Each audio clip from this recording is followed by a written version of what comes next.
And welcome, and we invite you to briefly visit with us in heaven in prayer. Let's go to the Lord in prayer. Lord, we are always so privileged and blessed to be your children, to be brothers and sisters in you because we are your children, to have this amazing privilege of being able to rush into your throne room and intimately run across and climb on your lap and look in your face and open our hearts, our minds, our souls to you. So everything we do as your children. We do as brothers and sisters brought together through the sacrifice of our Lord Jesus Christ. Then you really draw us a little beyond ourselves when you ask us to be your fellow workers, your co-workers. Because we confess to you that, like Solomon, we are children. We don't know how to go in or come out, and we are absolutely lost without your grace, and absolutely lost without your wisdom, and absolutely lost without your Spirit's guidance. And so your children come to you today, always with love, always with thanksgiving, and with this need for you to be active in our lives so that we can, from the position of children, take on as well some of the responsibilities of being co-workers with you. We receive both those things as joys and privileges through our Lord Jesus Christ, in whose name we pray. Amen.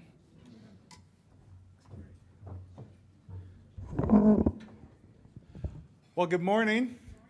It's good to see you this morning. You can tell it's the last day. We all kind of walk in a little bit slower, a little bit more groggy, but we got one more day. It's a full day. I'm excited for this day, and I pray that as we move through the day, we continue to be attentive to the work of the Spirit and His promptings in our lives, and that today is as good as it can be, and that we open ourselves up to that. I wanted to mention this morning, we've been setting out various different handouts, brochures, information, books, various different giveaways each evening in the sessions. Our generous sponsors, who there's a list of all of our sponsors in the back of your program book, they've provided those materials to us. And like good sponsors, they've given us way more than we need, and we've been setting extras out kind of in our lobby space outside of where we're main meeting. If there are any extra copies of any of the stuff that's out there and you want them, please feel free to take them, take extras home for people at your church. Anything that you can use, you're welcome to take. That'll help us out when we load up to take it all back home. I don't want to have to take any of that stuff back home. So again, just feel free as stuff shows up out on those tables. Again, thank you to all of our sponsors, to Everence, our lead sponsor, for making this week possible and for blessing you all through their information and whatnot. I've seen a lot of you talking to the vendors. I hope those have been good connections for you. And so again, I just want to say thank you to all of our sponsors for help making this week possible. Thank you. Jane? Oh, there you are. You moved on me.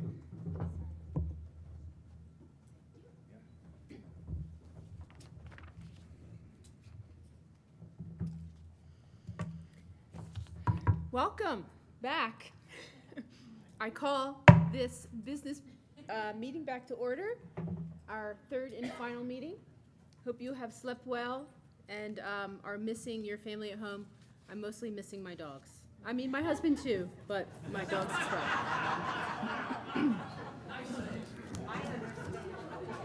Yeah. And I told him so. I said, send pictures of the dogs. You can be in them if you'd like. It's okay with me. Michael, any changes to the list of delegates? Fabulous, thank you. I think that we are ready for Stephen to come. He's going to give us the final count for the vision vote of affirmation.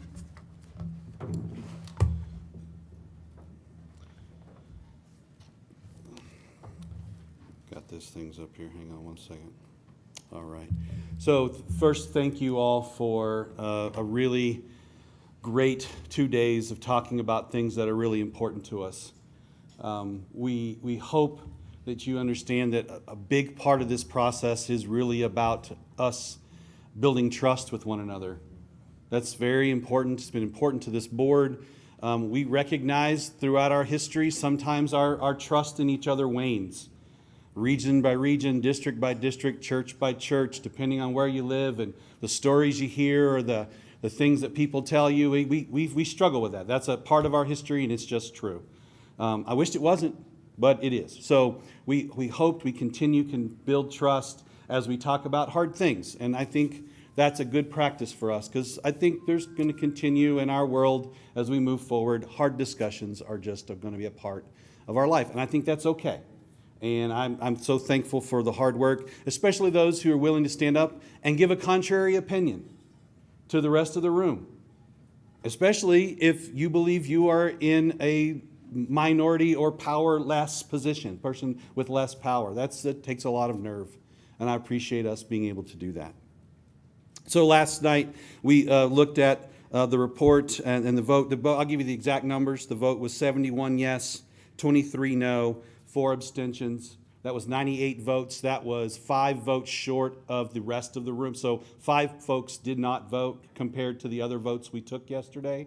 So the board had a pretty high threshold on what consensus meant, and we didn't make it there.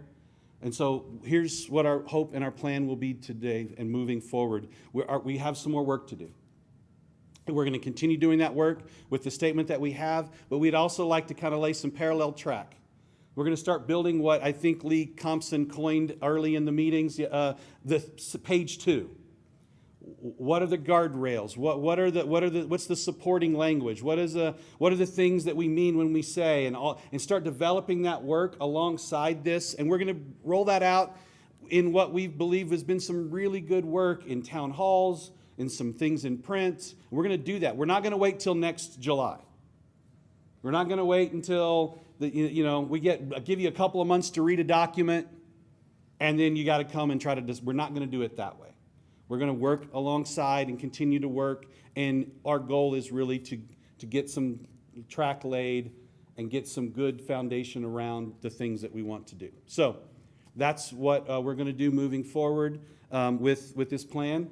And so we're not no more discussion today. I think we've heard plenty of those things, and we want to continue to hear from each other and other people that are not here who've been watching. We've had some great numbers on watching online, and we want to look forward to that. So that's our report to you regarded to the vision statement. It isn't in place. There isn't that's what it's going to be, and you're going to go see the website tomorrow, and poof, there it is, like that. That's not where we are. Okay? So thank you all for all the hard work on that as we move forward.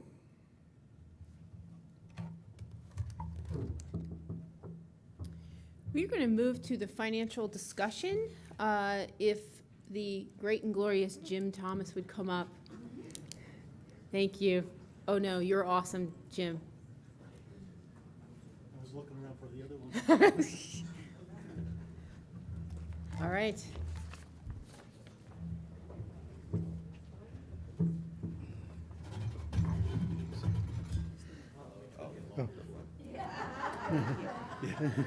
He pulled up a chair. Yeah. Oh no.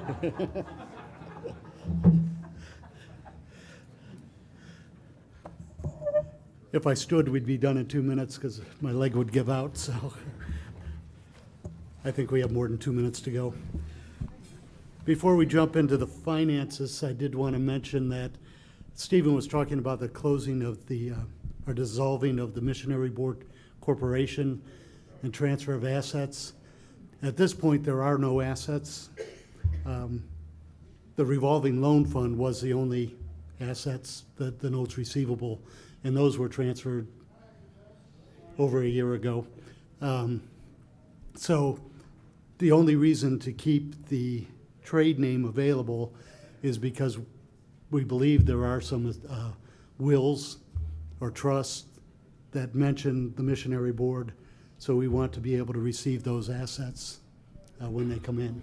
Yeah, so for those who don't remember the story, we did close the revolving fund several years ago, and that was the process in which the the missionary board's one big asset was then liquidated because most all of those dollars were owned by brethren people and brethren entities. So when in returning those dollars, that left the couple of mortgage out, the receivables out, and that was it. So those were the things, and those were the assets. So one of you come up to me afterwards and said, "Wow, you're moving a lot of money, moving a lot of assets. We should really hear what you're moving."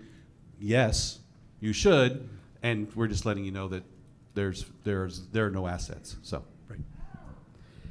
Okay, jumping into the financial information. This is a transition year. I hope you all remember last year you voted to change the year end to May 31st. So we actually have 17 months to report.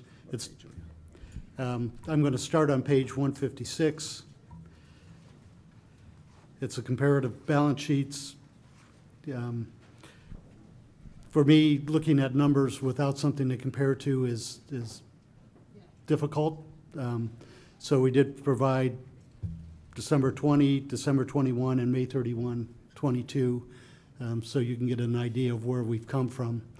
On the income and expense side, it's a little harder because we have a 5-month period that we're trying to compare to a 12-month period. We're also going to have that same issue next year. 2 years from now, we'll have history on the May 31st year end, and things should be easier to analyze. Just a couple things on those comparative balance sheets. You see the cash and bank, the top line number-wise. We jumped up significantly over the course of 21.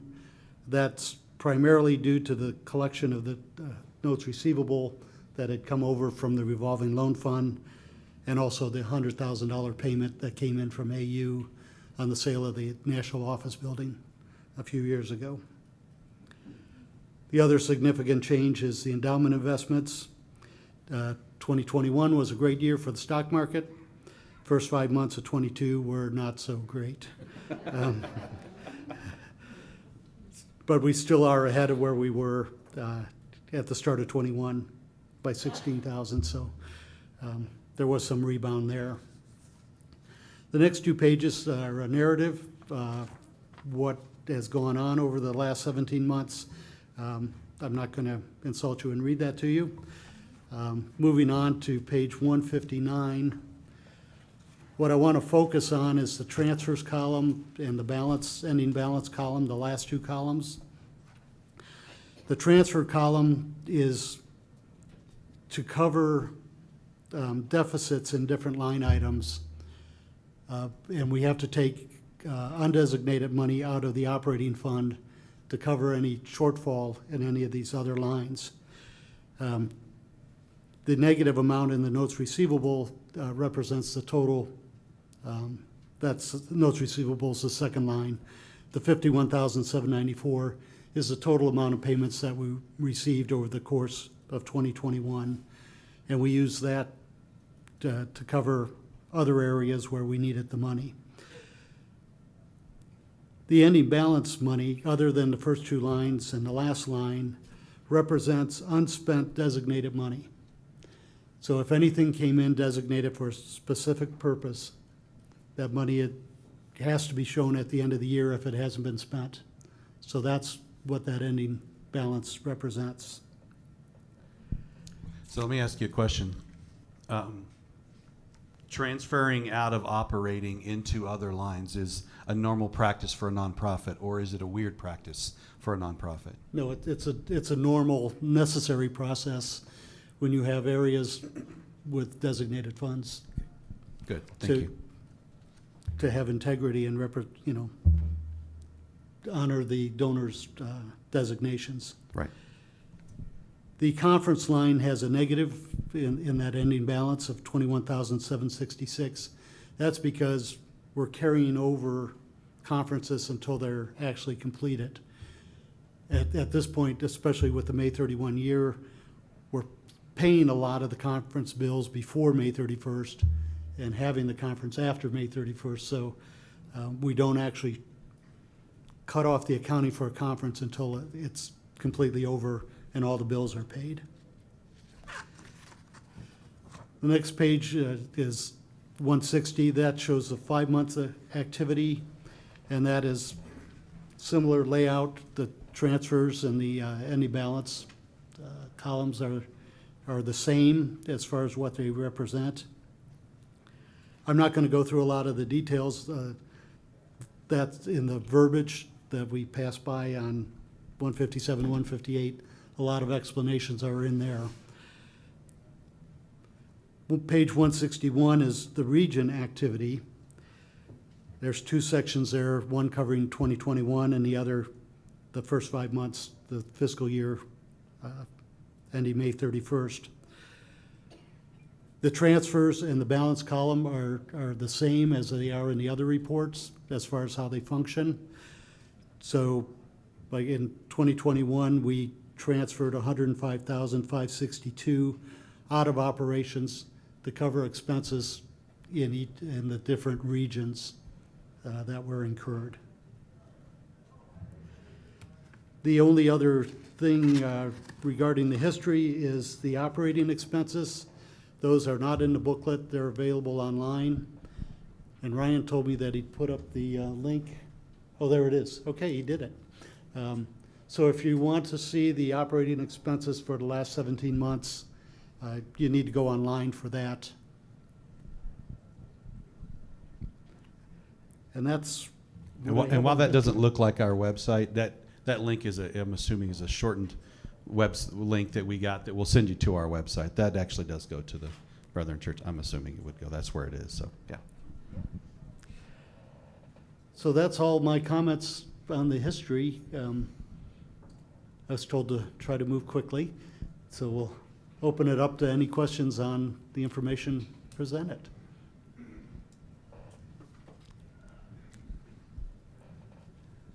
Emery Hurd, Cheyenne. As we've lived into regionalization, I think there needs to be clearly stated before a body of people the issue of monetary accountability and responsibility between regional budgets and the national budget. There still appears to be significant confusion based upon, I think, people's personal histories. You know, whether they were used to nonprofit budgets or whether they work in government or they work in business, you know, different entities see budgets differently. So I'm going to say what I'm going to go through and say here's where I think the tension point is. Regions submit budgets to the national organization and say here's what we think we need to do for the year. National, then the executive board sits down and says, okay, let's do the math, and takes out their pencils and says, okay, we approve the region's budget. So here's where it gets fuzzy. There are those who believe that once a regional budget is approved, that is in fact, all that money, whatever that number is available for regions to use any way they see fit. And kind of like government, if I don't use it, I'll lose it. So they feel almost obligated or free to spend it without a whole lot of additional accountability. There would be others, and I'm one of them, who say, wait a minute, you know, we gave our money to national, it's now a national budget, and while regions have budgets, it doesn't mean that if a region has a budget of $40,000, that congratulations, you got 12 months to spend $40,000. There still needs to be accountability and responsibility, and so that a region can't just spend the money. And I think we need some clarity on what level of freedom regions have to spend their regionally budgeted dollars. Great question. In the district system, the checkbook was at the district level. Grace Grumbling is a beautiful example of that. Grace was the financial person for the Northeast. If you needed something, call Gracie. Gracie would write you a check. That was the way it worked. That was the district's money. They did that. The national church didn't have influence or sway. I mean, we had relational influence if we wanted to have a conversation, but it wasn't, there was no formal influence, right? There was no say-so. When we went to regionalization, the regions are a part of the national budget.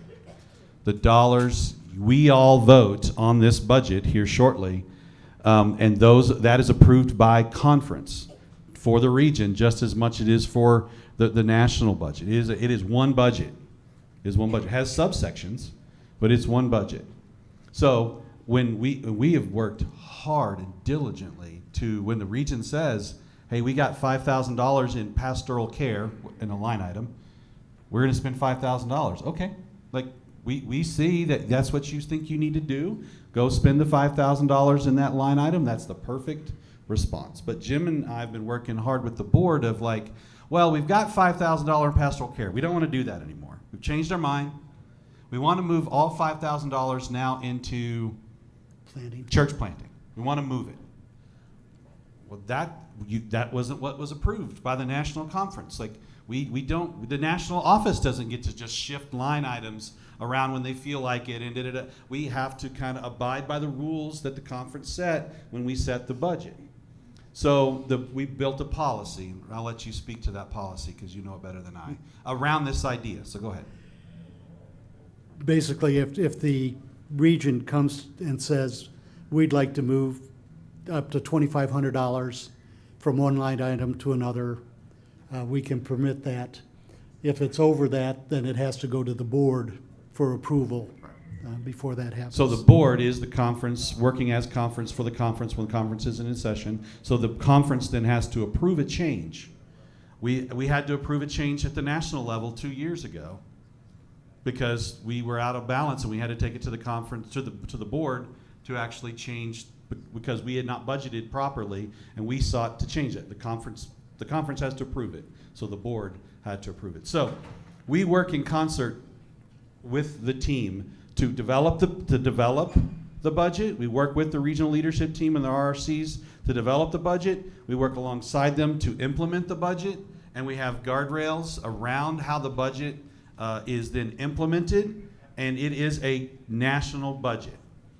If the $40,000, that use your example, is given and the line items are clear and they spend exactly what those line items say and they spend $40,000, that's the region's work. That's the work that they need to do. It's when you decide, well, we got 40, I'll just do what we want to do. That's not true.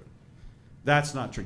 We can't break the lines because we have set a national budget together that the conference has authority over, that the executive board then manages throughout the year on behalf of conference.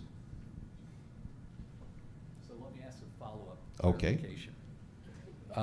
Because you answered half my question. Okay. So let's do a theoretical. Let's do a hypothetical. A region has a line item for, let's find really funny, continuing education, since I don't think any region has one. And they budget $10,000 for continuing education, which would be great, but we don't. And let's say in a given fiscal year, they only spend $5,000. Would that region be at risk in the following fiscal year, being told, well, you didn't spend your 10, so you're only getting 5 next year? Would that happen?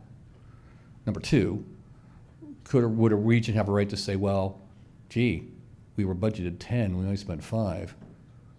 There's other things we could do with the other 5, and it's our money. So that's the mindset I'm worried about, and it's our money. So let's figure out a way to spend the other 5 so we don't get the other 5 taken away from us next year. See, that's the kind of feeling I get sometimes, and I'm kind of concerned, is that true, is that not true? You know, where does that work? When the regions submit the budgets, we have to put that together with everything else that's happening, through the whole budget. And if we feel we can support the region at the level they're asking, we do that. And my directive from my boss was, we need to make that happen, and so far it's happened every year. There is the possibility that we would go back to a region and say, you've asked for this, but we just don't feel we can do it this year. So far that has not happened. The intent is not to have that happen. So if a region budgets $10,000 for an item and only spends 5, they don't have to worry that for the next year's budget, we're gonna say you only need 5. The region, we want them to work together and come up and realistically present what they expect to spend. Yeah, and it isn't spend it or lose it. I mean, these are not funds. These are not carryover funds like conference. We just talked about conference being a fund that carries over every year because we are crossing multiple fiscal years. These are not funds that carry over. Now, there are regions that have funds that we are holding in trust, but that's not the budget. That's not the budget. If you budget $40,000 and you spend $35,000, you spend $35,000. We're not going to say, well, we're going to go pad $5,000 for next year. So when you budget 40, you got 45. Like, we have a budget. We spend the dollars. If we have it, we work hard. We start with the region to build the budget. We don't build the budget. The board doesn't build the budget first and say this is what you get. We want to hear from our regions. And we are year 5, year 6 in building budgets like this. They're just now beginning to get their feet underneath them. What are we doing? How are we doing it? What monies do we need? So we are not acting as if, well, let's cut their legs off. Right? We work hard not to behave that way. Yes, ma'am. Go ahead. You answered part of my question in that at the time of the transition from district to regions, some regions benefited from receiving funds to be held, and you've answered that question. That's held out separately. But if individuals or churches want to give a designated donation to be used in their regions, for instance, we have a youth advisory committee, so we're into youth ministry. If people wanted to give to that, how would that show up? How do we manage things like that? Or they just want to support the region's vitality or pastoral care or whatever. If you look at page 161, which you don't have in your hands, there. I do. Oh, you do? Okay. There's a designated receipts column. If it's designated just for the region in general, then we use that for just the general regional expenses. If it is designated for a specific activity, then, and it is used for that activity, or it's reflected in the balance on the right side, Okay. as a carryover of undesignated, or designated money that hasn't been spent. And Okay, to say so this- it can either be in general to, say, Southeast, or it can say Southeast Youth Ministry Right. coming in, so that would drive, but it shows up in the budget Yeah. this way. Yes, Okay. and we are working on a reporting structure back to our regions about those kinds of dollars. We've got a preliminary thing built, and we're working on that. Yeah, But let 'cause- me specifically say about undesignated versus designated dollars. The good nonprofit, which we are, practice is you spend designated dollars first when you're capable. So in a general gift to the Southeast, it's just generally given just to the Southeast and not to youth ministry, say. And we want to go do work. We're going to go plant a church. Well, we're going to spend the designated dollar first because those dollars are tied up in that region for Right. that purpose.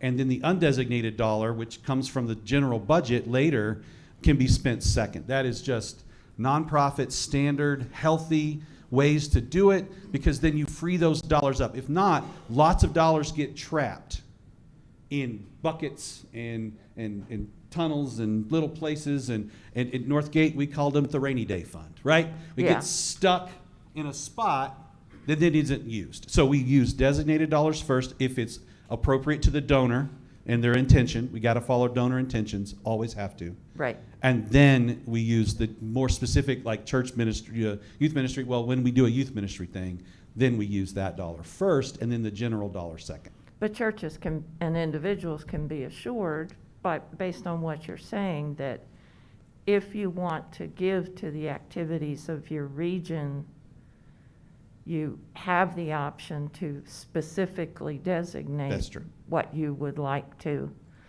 I just wanted to make all that clear. Perfect. We're still the young infant region, you know, we're just finding our way. Thanks. I just wanted to point out the link that we had on the screen earlier was incorrect, but there is a new one there. So if you want to find those documents, you can go ahead and follow that. Beautiful. That looks way more like the link that would make sense. The other one made 0 sense in my brain. Yes. Hi, Ben Frank, New Hope Church, State College, PA. I just want to say this is fantastic. You guys did a great job. I can tell you put a lot of work into this. This is just really well done. I feel like this is really what we kind of needed, the summary and then the specifics for those that want to go and do a deeper dive into that. Thank you very much for that time. As I was thinking about how to organize the regions, I think organizational flexibility, monetary flexibility is an organizational advantage to us. And I was wondering if we could categorize the line item that we're approving as Northeast, Southeast, or whatever it is, and then allow the regions to determine their own specific usage of those funds within reasonable parameters. And so that would then push that organizational flexibility down. You say, okay, look, we have approved as the national $45,000 to be used in the Northeast region or whatever it may be. And that is then under the responsibility of the regional team to spend that money in accord with the purposes and mission and vision of the Brethren Church. Mm-hmm. Then you would have the specific flexibility to go and make changes, not needing to come back to this level. And it would also provide the ability to adapt to an ever-changing type of situation on the ground. Thank you. I think that's a suggestion that goes beyond our pay grade, I think, at this hot minute, because we need to discuss that from a legal point of view, a national budget being just saying here's 45,000. I don't know if can we be structured that way? Can we be structured that way? These are the questions I don't know the answers to. We could be, but you just made the hair on the back of my neck I stand. understand. Calm down, man, Jim. Come on now. Come on now. Looking at that transfers column on page 161, those are money that came out of undesignated fund to cover the expenses that were in each of the regions. 105,000, over 105,000. If we say Northeast has a budget of $45,000, and we know that they plan on planning a church, that would be fine. But if they change their mind and decide, no, we're going to have a regional meeting in San Antonio, all of a sudden the undesignated money that we have for the whole operation is being spent in a way that I'm not sure that everybody in the room would agree with. So my preference would still be to have designated lines with the ability to come and request a change. I would say in that scenario, we currently don't have guardrails for that. So we would have to, as a board, go figure out the guardrails to put that into place. But right now, we would not. Because his scenario, I'm not saying anybody's going to do it, but his scenario would be the board doesn't have any say of well, you can't go to San Antonio. I know that the Riverwalk is pretty, but you shouldn't go to that would be, there would be no guardrails for that at this moment, the way we have it set up. I know in the past, one of the things that you talked about and we've struggled with is trust, right? Right. And for good reason at some points. But I think that it would be to our advantage to be able to set up a system that would allow for flexibility in the moment and not constraints. I realize that that creates accountability kind of issues, you know what I mean? Potential. But I prefer to move with a trust-based system and move in that direction to provide this flexibility, because I think that adaptability is what we need for the future. We need to be adaptive. And so it might mean that some money gets spent in ways that sometimes people don't think may be the fine, but it's like the key though, the control comes in that they work the regional leadership and then puts that together, and you guys have direct influence on that regional leadership. Thank you. We're officially 10 minutes over our clock. Okay, I'll talk fast. I'm a pastor. I can't talk fast. Stop all the caveats. You can if you're Emery. Does Emery talk fast? Stop the caveats and you wouldn't have this problem. Okay. Rob Starnes, Gretna Brethren Church, and Executive Board. So Stephen you Cole's have, boss. Yeah, I you get it. have to sit with me. I get Okay. it. I get it. Anyways, first, I want to clarify something. It's true, is it not, that the regions come to the national office with a game plan, right? That they have spent the time and the energy to pray into, to construct, to develop what they believe is right for their area and their region, right? Correct. That's for the coming year. So it is their planning that determines, in many ways, where the money goes, right? And how it's going to be spent. And we hope they've given prayerful thought to that before they, right? They didn't just pencil something in and chuck it at you to hit a deadline, right? Does that hit too close to home? Okay. But I also hear, and this is to respond to him, I also hear there is flexibility in the system. In that if it is a smaller move of $2,500 or less, the two of you make that decision, right? We say yes. Yes, I mean, that- and are it's capable, their prerogative. and are yeah. capable of making that decision in, I assume, minutes, right? Not weeks, months, years, right? And you're empowered to do that, so we can be nimble. And then when there's something bigger, I would tell you that as an executive board, we often sit together and discuss things, but we also email back and forth. We also Zoom back and forth. And so I think we are pretty nimble. I think we can make adjustments really quick if the mission calls for it. Does that make sense? So I think it's a pretty good system at the moment. I'm done now. Thank you. T.J. McLaughlin, Pleasant View Brethren Church. So the other side of this coin is, the fact is that all this is reliant upon churches making donations to the funds to supply this. Because Absolutely. you can't write a check for $45,000 if there's not money in the bank. Correct. That's the other side of this coin. That is correct. Thank you.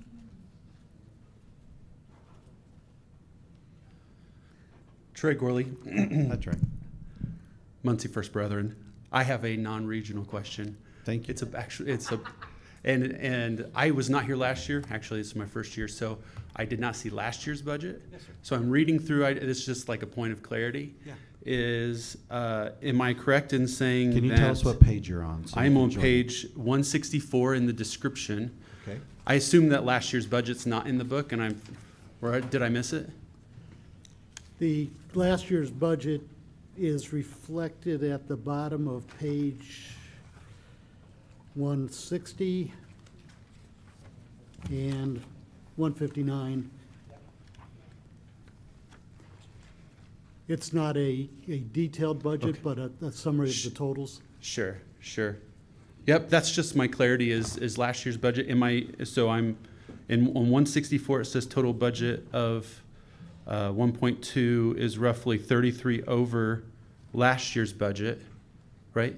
Right. And 122,000 over expenses, Yes. Correct. because life's more expensive, right? That's true. Yes. Yes, Okay, that's that's correct. it, that's it. Also, details, tons of detail about budgets and all those things that give you Yep. more than just this does can be found. That's the financials from last year on that link, and then on the budget conversation, which you've nicely segued us into, is on the link that's on page 163. 163. So you have, this is last year's financial detail, tons more detail. You can see the budget in its detail, and it's in the final fiscal numbers, and then in that one on the budget, you'll see more detail on the budget as well. So that gives you a ton more detail. Cool, thank you. Thank you. So we have now transitioned to the budget conversation. Okay. And so that is found starting on page 163 with the narrative. And Jim, we've been told by our moderator we're 20 minutes over our time. So page Okay. 167, where are you starting us? At 167. Okay. This has been available for over a month now. As Stephen said, that there's more details on 163. Besides the overall budget, there is, the regional budget is on page 168. The net column, where there's positive in operation, negative on several of the other lines, that will end up being the transfers line when we get to actual financial reporting. That we'll have to use the operating money to cover the shortfalls in the other area. Other than that, we'll just go for questions. All right. Does anybody have any questions about the budget? To remind you of our process in this new fiscal year, the budget is worked on, it is prepared, it is finalized by the board just before the end of May at our May meeting. It's approved by the board. We begin to operate in that budget on June 1st, and then the conference gets a final approval, excuse me, at this meeting here. With any changes that are made, we implement them from there. So this is our new process. Two safeguards. Since we start the budget before we actually have conference, is we do payroll on an annual basis, calendar year basis. So there were no and will not be any changes in payroll before conference approves the budget.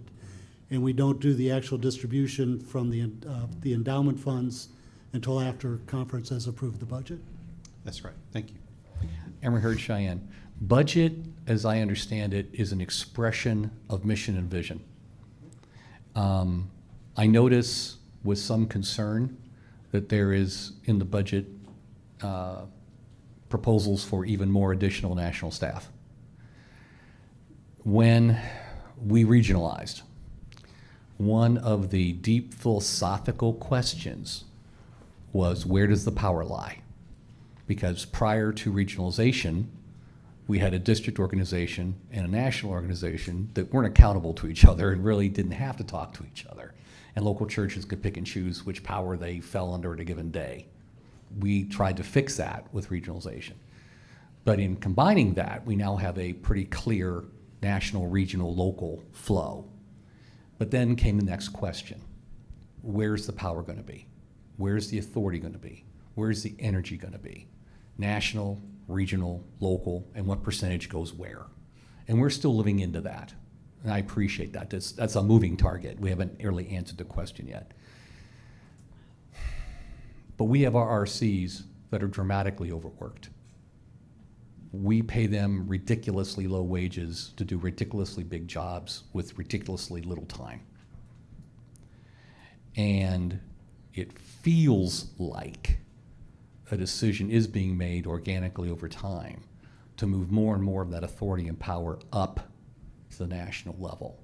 I'm not saying that's wrong, so don't hear me say that. I'm not saying, I might have a personal opinion, but I'm not saying by us collectively are saying that's wrong or right. But I'm concerned that there were those in the regionalization process who had hoped to move power and authority as far down as possible. And there were apparently others who felt it was more effective to move it up. And I'm not sure, I'm not sure we've really had that deep philosophical discussion. And as a result, budget is now powering that discussion instead of it being powered by us really talking about where all that authority should sit.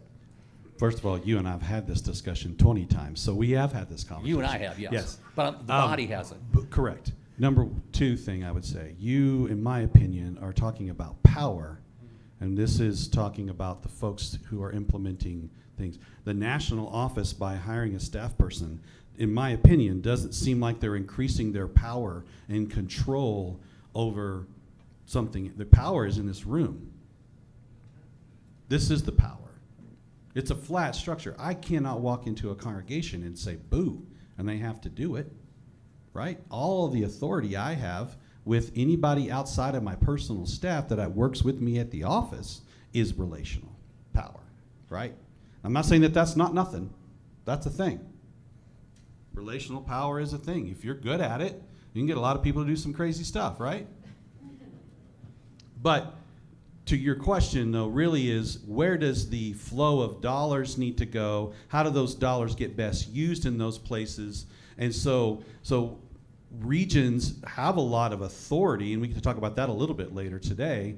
Regions, and they do. Regional leadership teams can call a church on the carpet and say, we think you're out of order as a church. Now, we don't do that very often. We don't like to do that very often. We like our autonomy at the local level, right? But that, to me, is where the authority and the power lie. I don't keep blowing past numbers. I don't think we have, I don't know, I have a philosophical disagreement with your statement that power, the money pushes power to the top and all the staff people at the top are now in control because there's more. I don't know if I agree with you in that particular thing. But the question is still valid. How do we continue to flow resources to the places where they need to go? The staff question specifically, the staff continues to evolve. Since this was written, we had a staff person quit. Patrick Sprague quit. He got a really good offer to go work in Cleveland, and he took it. It was the right move for him and his family. There was no animosity. There was no firing. There was none of those things that often people think happen when national staff goes somewhere. But he took a great offer. We still got to figure out what to do with that. We don't have an answer yet. We are greatly anticipating and waiting with our, working with our task force on church multiplication. We don't know yet what the right process will be with that. Is it to hire a full-time church planting person on staff we don't know. We don't know yet. We're working with them in that process and hope to have an answer to that. And that continues to be things that we morph. I don't think these additions are a couple of years old, and we don't hire them, and then we leave it in the budget, and then we don't hire them, and we leave it in the budget. But to your point, Emery, to try to come with some level playing field with me and you is, where does the region and the national and the staffing and the finances need to play out? And where's the right equilibrium for that? And we're still working on that process. I agree with you. Regional leadership teams and RRCs, our regional resource coordinators, have a lot of work. And how do we best resource them to do that work is an important question. So thank you for raising it. I didn't hear you ask or imply that there was a power vacuum or power shifting issue rather than the perception, right? Okay, I wanted to clarify. It's just a perception, and it's a valid perception at times, right? It's a read, right? Based on where the money goes, because often the power goes where the money goes, so I get that. I think a couple of things. One, I would love to see our regional resource coordinators paid more. So this could be the full-time gig. That sometimes comes down to churches and regions and what they're willing to supply to that project. So there's a financial reality there. The second thing I would say is just operating as a member of the board. If you've been listening to Christiana Rice, she uses the midwife kind of metaphor, right? I kind of view us as midwives, okay? Our job is not to hold power or to start things. Our job is to help the churches at the regional and the local level who are closer to the realities pull off what God has them doing, right? What God is birthing through them.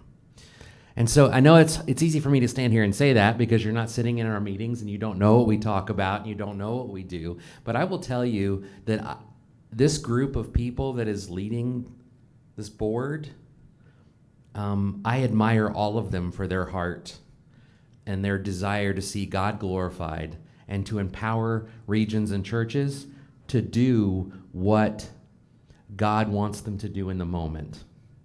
And that's our job. We don't view that as a control thing, right? We're guardrails, but we're not in charge.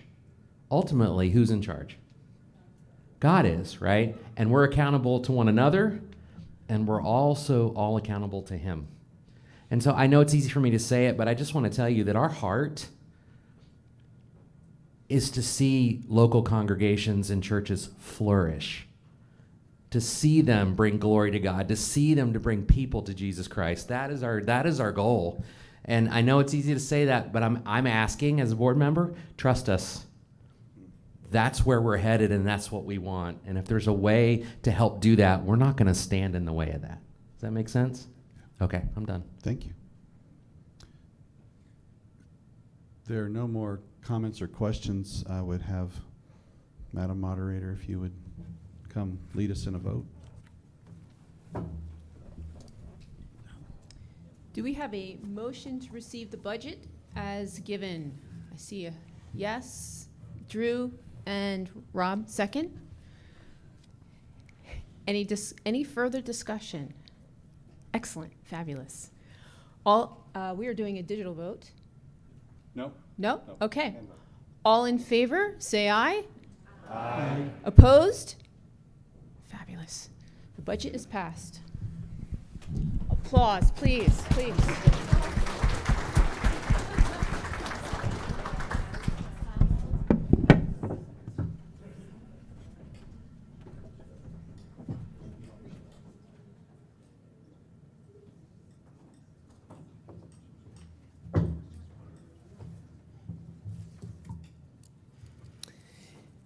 Thank you for always finding a way to have a robust discussion where we didn't anticipate it. So honestly, truly, I say that with a little tongue in cheek, but thank you. We're going to move on to an MOP change, and we're going to start with the Social Issues Committee.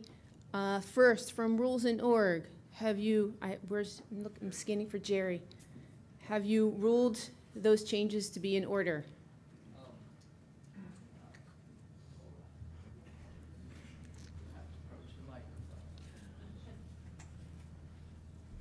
Jerry Fike, Messiah's Brethren Church. Yes, I've looked at everything. It looks good to me. I see no conflict with the MOP document in any other area. So we're good to go. Thank you. So we're on page 141 with the proposed to a change in the manual procedure for the removal of the social issues as a standing committee. So it has been 4 years, 2018, since that committee has been established. And what we have found, some of the challenges in that standing committee has been partly keeping it staffed, but I think more importantly is keeping them busy or keeping them clear in terms of what they are to be doing. I think some of that has been because it is a newly issued document. And so I don't think there was a rush to immediately revise or add to. I mean, that was a fairly thorough document as having been one that chaired that committee, that task force. So I think that's some of it. The other reality of that committee has been a sense of dormancy, waiting for it. And the nature of that document and the objective was to keep it a living document and to not have to try to recover 30 years of a document that sat too long untouched. So that, and we believe that a task force, some of the remedy to that is a task force that is nimble, that can address a cultural or social issue in a timely and exact way, a focused way, as well as the folks that are on that task force can be populated with a particular expertise in an area. So our solution structurally was to revert that back to a task force. They would function on a regular cycle. So rather than a 5-year term, we would set up a task force for a given period of time. Actually, they would determine that probably, I mean, it could be 2 years, it could be 3 years. I guess if it was a fairly complex revision that they were doing, it could be longer. But they're set on that cycle with a specific task to address and then bring it before conference. I think an interesting thing, so in my preparation for this role, I went back and viewed 2 years of conference business meetings, one of which was 2018. And Nate Bebout, if you're watching this, you were right. What Nate said when he came to the microphone and the standing committee was being proposed was he believed that, quote, that establishing a standing committee, feels like an overcorrect to a 30-year deficit. And then he proposed what we are proposing today. And so I think we tried something and it didn't work.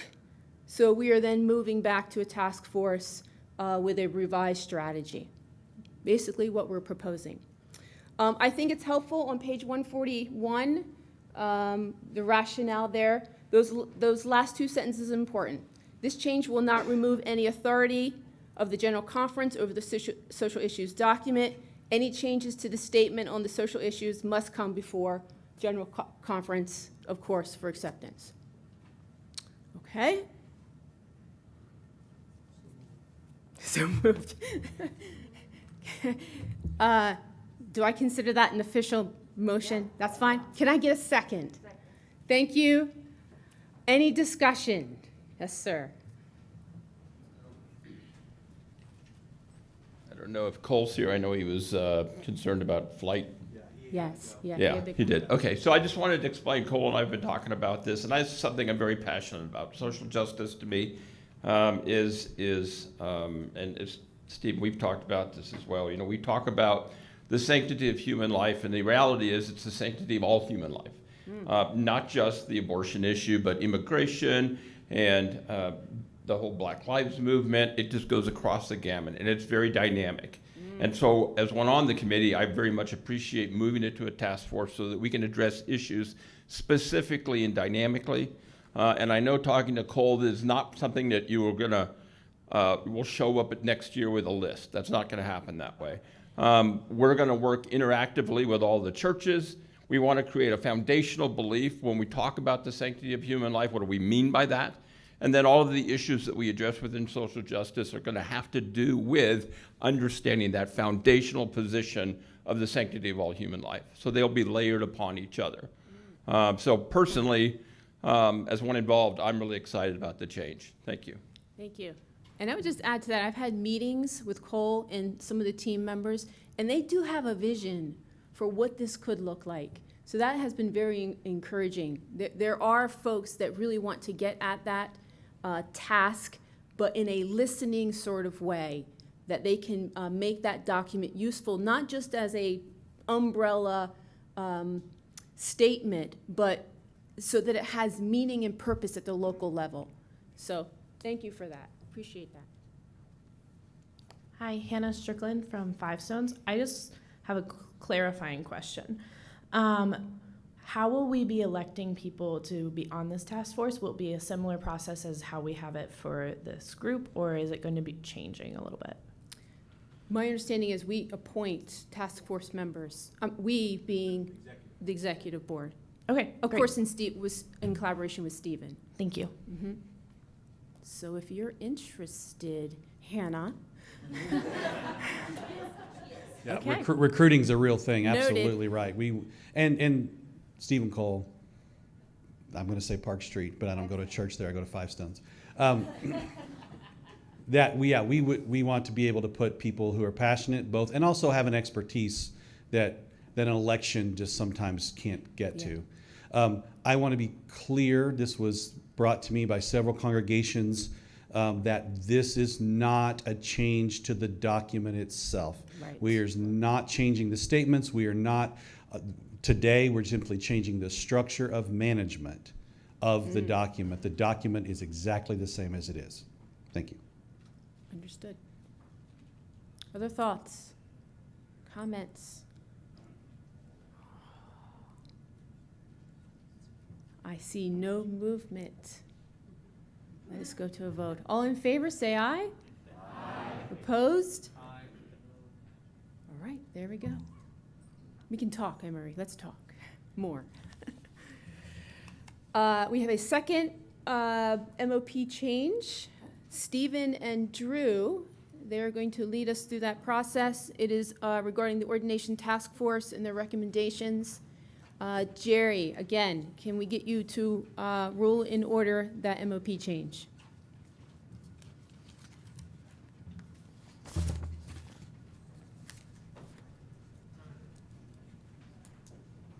Everything looks in order. We just have to approve the change or not approve the change. It's up to you. Thank you. Thank you.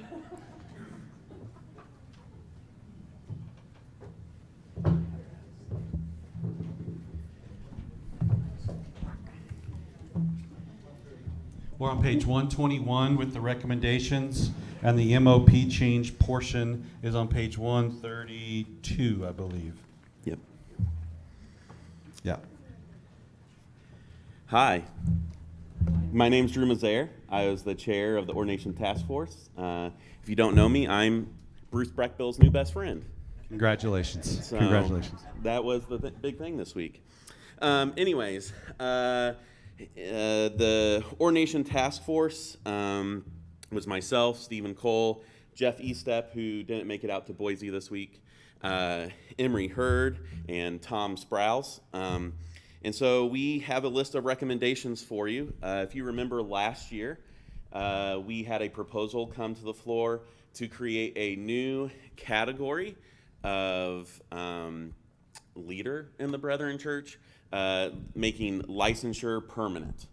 And so we examined what does that now look like, how does that change the ordination process, and these are our recommendations for those changes. The first, and this is the first recommendation, it will get passed, or I shouldn't say passed, but we are voting on it when we get to recommendation 4. It will be reflected in the changes to the MOP. But the first is, last year when we passed that new category, it had the title of pastor to it. And we just want to make a slight change in language in calling the permanent licensure category minister. The reason being is anyone who's on staff in a congregation is called pastor. Whether you're ordained, whether you're licensed, whether you're commissioned, you are given this informal title or formal title of pastor. And so we didn't want there to be any confusion about that title and your status within the structure of the denomination. And so that's why we made this slight change of changing it from pastor to minister. But since last year, when we voted on this proposal, the category was labeled pastor, we need to bring it before the floor to get that piece of language changed.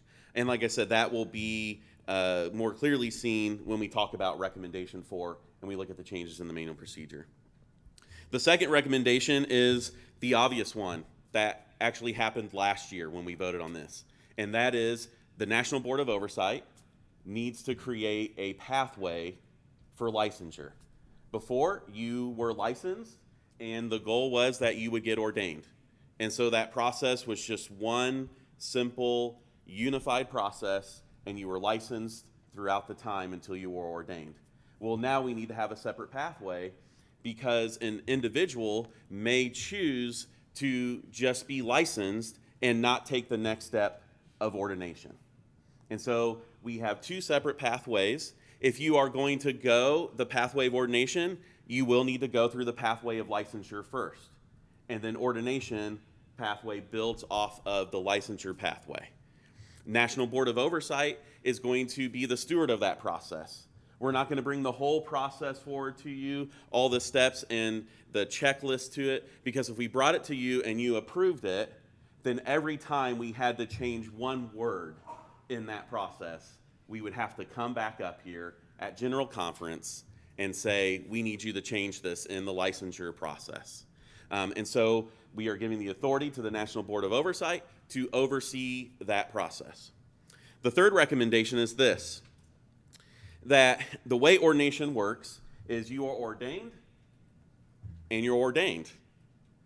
Unless something major happens that causes the regional leadership team to step in or the National Board of Oversight to step in, you are ordained. And so what we want to do for licensed ministers and ordained elders is we are going to require a check-in form every 3 years from the minister.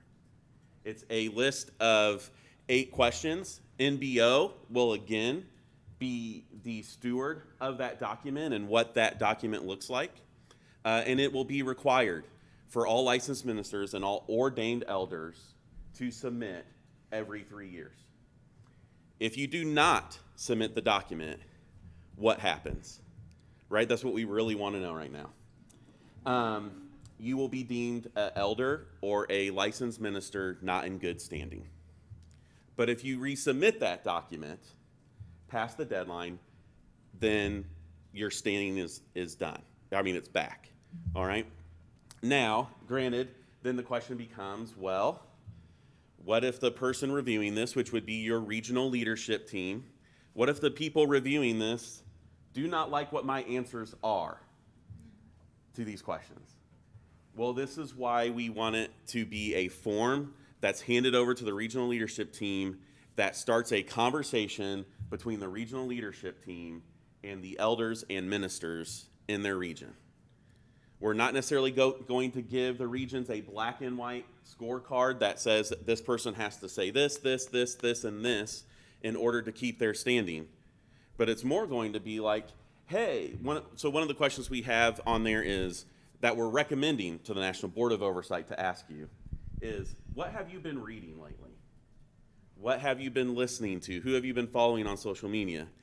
If you put nothing, so in the last 3 years as a minister or an elder, you haven't picked up a book, you haven't listened to a podcast, right? We're going to pick up the phone and be like, what's happened in your life in the last 3 years that you haven't committed to any studying, right? And I don't know what it could be. They might have a very legitimate answer for that, right? But the idea is that we don't just give you a bunch of hoops to jump through, a bunch of things to check off the list, but instead we create a conversation that maybe what it is the regional leadership team needs to come alongside you as a minister or as an elder to help you be able to answer these questions because you aren't being resourced in order to do so. That's recommendation 3. Recommendation 4 are the changes to the manual procedure, which are found on page 132. Most of it is language clarifying, ordained elder, licensed minister, commissioned pastor. A lot of it is definitions that distinguish what we see as the different, what? Stay on the mic. Okay, thank you. A lot of it is the different roles that we see these 3 leaders having and officers of the church having. The 2 biggest changes that are going to be in the manual procedure in regards to this is we are no longer going to allow a church that has a sole or lead pastor. We are no longer going to allow that individual to only be commissioned. Let me interject right there. Yes. Because there are commissioned pastors in this room right now who are the solo and lead pastor of a church. So what that means is those few, there are very few, I think there's about 5 in the denomination currently, they will be grandfathered into licensure. Automatic, don't got to jump through the hoops, don't have to go through the checklists, you'll just be licensed. Automatic. That's just, so it isn't going to be punitive to those men and women, the few of them that there are who are currently commissioned. It won't be punitive at all, it'll just be automatic grandfather to licensed. So yeah, if we change the rules on you, right, we're not just going to be like, well, sorry. But from now on, a solo or lead pastor of a congregation has to be licensed and ordained. Or ordained. Or ordained, yes. The second biggest change in the manual procedure concerning this is we are going back in our history. We now have delegates at conference that are listed as ministerial and as lay. A ministerial delegate is anyone who is commissioned, licensed, or ordained, they automatically get seated, and I keep looking at Emery to affirm that I'm saying this correctly, they automatically get seated as a delegate at General Conference. One of the things we have been discussing is, well, what are the perks to being an elder, to being ordained, if you can just be licensed and just settle there? And there are two things we see. One is a licensed minister, right? They are saying, I feel called to this congregation. I don't necessarily feel called to the brethren body. Because we believe that elders have a unique voice in the theology of the brethren church. And so there is a person, an individual, who might be like, I don't care that much about the brethren, but I do care about this specific congregation. That's who I'm feeling called towards. Well, great. We will license you. But the elder is someone who has the responsibility to speak into the life of the denomination. So in saying that, that also needs to then be changed when it comes to delegate status. Why would we automatically seat people if they don't necessarily feel called to speak to the overall body? So we are going back to how it was in history, where we have elder delegates and regular delegates from congregations. And the elder delegates are now the only people who will automatically be seated at General Conference. And so if you have a licensed minister, if you have a commissioned pastor who are coming along to conference, they can be a delegate, but they will count in your regular delegate count. Those are the two biggest changes to the manual procedure. The last recommendation, it's the only one that Tom Sprouse cares about, is the disbanding of the ordination task force. That's true. That's true. Well done, Tom. One last piece that had the implications of this around a licensed minister. In the currently, before we change this, if we change it today, currently, if you're in the licensure process, you're in the ordination process, which means you're assigned an overseer, an elder overseer, while you're licensed. And that person's job is to kind of walk alongside you as you maneuver through the ordination process.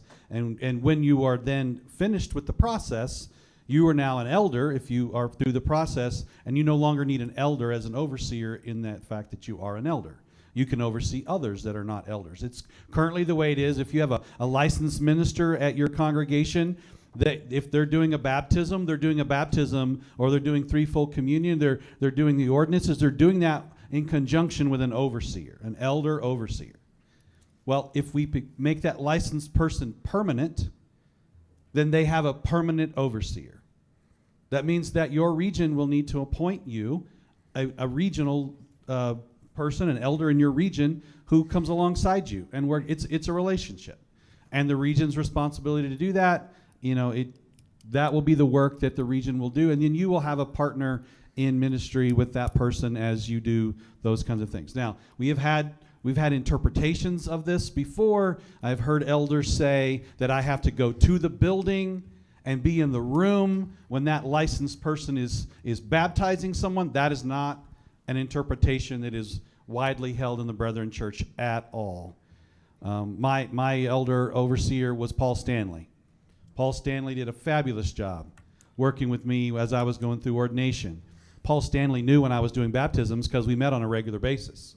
He never showed up to make sure I was doing them right, because we always talked about how brethren baptize, and we talked about threefold communion. He came to several of those. We did some of that work together.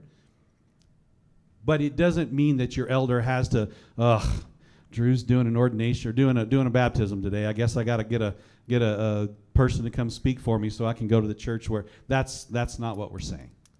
It's a relationship between an elder and a licensed person, but we are saying that the elders are the ones who hold theology, the ones who help us navigate what it means to have a brethren ethos. That is the work of an elder, and a licensed person has to have someone with them in that journey. So that's an implication of this change that isn't specifically spelled out exactly in the manual procedure change, because it's not really addressed there. So.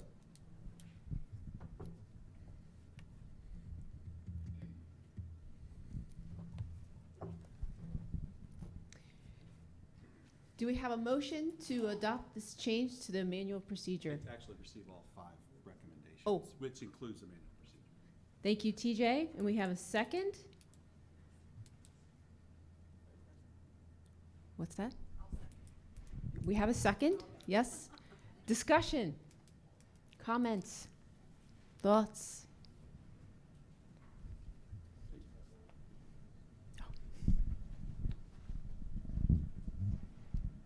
Ron Burns, North Manchester, Indiana.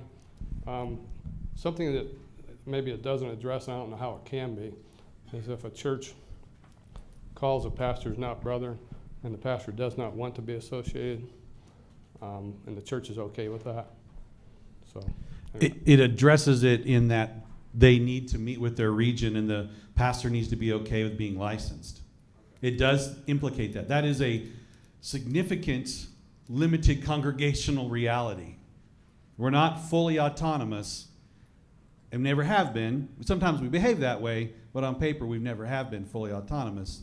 So if I'm getting hired as your pastor at your church, I need to meet with the region so that the region knows who I am, and then they understand that, hey, at least I need to be a licensed brethren minister.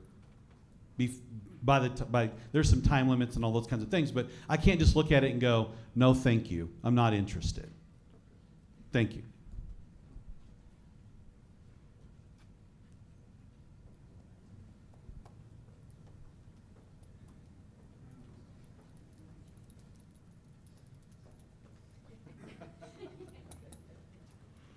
Peckeravat, Mount Olive, and Southeast region. Okay, one step further with that. What do we do with the existing pastors who are serving in brethren churches who are neither licensed nor ordained? Or commissioned. If they're commissioned, we have already said they're automatically licensed. That commissioned person has already taken steps to be commissioned, but you're asking if they're neither ordained, Right. licensed, or commissioned. Yeah, we've had a number of transitions. A number of folks have been hired from other traditions. And so what do we do with that? So the plain answer is, if this body, which is the governing body of the denomination, says we're going to do this, which we've got a motion in a second, we're about to vote on it, then we need to work with those congregations in love and care to move them toward this process. Them not knowing that this is about to happen, if they're not in the room specifically, right? This would be a step for us to work alongside them, and it may take longer than, I think we got 2 years, I think is what's listed on the time to become licensed, because we got to bring not only a pastor along, we got to bring a congregation along who has spent a lot of time saying, I'm not interested in any of your processes. I don't want to be commissioned, I don't want to be ordained, I don't want to be licensed. And we can get into it, and you and I have talked, a deeper philosophical conversation of then why are you interested in being brethren at all if you're not interested in what your brothers and sisters But passing care. this would transfer authority to the regions. Correct. To have a stronger conversation. Correct. So let's use an extreme. There's a church that's not interested. They have pathways. They can appeal to you, and you as a region, let's use your region as an example, you can say, no, we're going to do what the conference said. They can then appeal to the National Board of Oversight. And then they can say to the National Board of Oversight, we think this is wrong, we don't like it, and then the National Board of Oversight will have to rule on their grievance. And if the National Board of Oversight says, nope, we're going to follow what the conference floor said, that they're our governing body, that church could come here next year and stand in front of us and say, we think you're all out of bounds. We think this is terrible a decision. I make a motion, we change it back to the way it was. And if they get a second and they get a vote, we change it back to the way it was. Like, this is the body that gets to decide that. That's the extreme end of this process. Right, but point being that this change, or these changes, would clarify the region's role enabled by conference to have the conversation. Absolutely it will. Okay. Yes, Yeah, ma'am. this is, if this passes, it's now a requirement for congregations to have a licensed minister or an ordained elder as the sole or lead pastor. And if you don't follow that in the manual procedure, there will be consequences if you are not willing to change your behavior. Correct. Yes, sir. Tim Swigert, Lanark First Brethren Church. Just a point of clarification. When we're grandfathering in commissioned pastors into the license, we're talking the sole pastors, not all commissioned That is pastors. a great question. Correct. Commissioning is still a thing for us.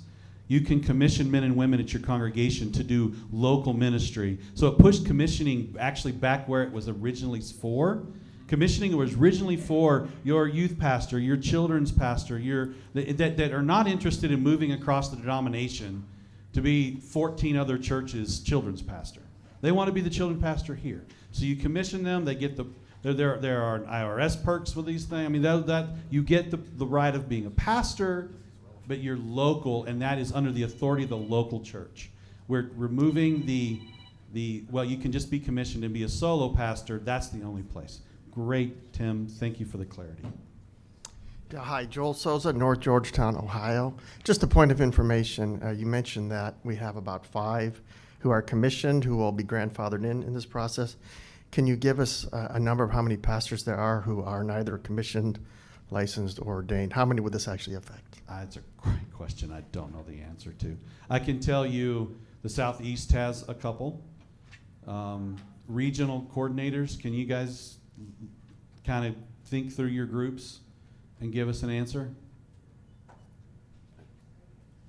I think we're good in the North Central. North Central's good. Southeast has got 3. 1 to 3 in the Midwest. West, Pennsylvania, Northeast got 1. West has got 1. So 3, 6, 7, 8, 9. 9. Joel, where did you go? You disappeared. Thank you. 9. So that's 9 congregations. That's not 9 people. That's 9 congregations we have to go have a conversation with.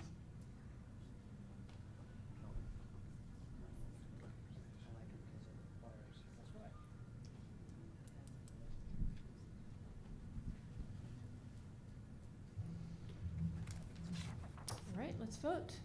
All in favor of the proposal, say aye. Aye. Opposed? Motion is passed. Changes are adopted.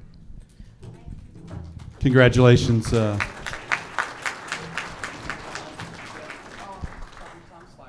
Hey, Tom, you got your wish, brother. Well done.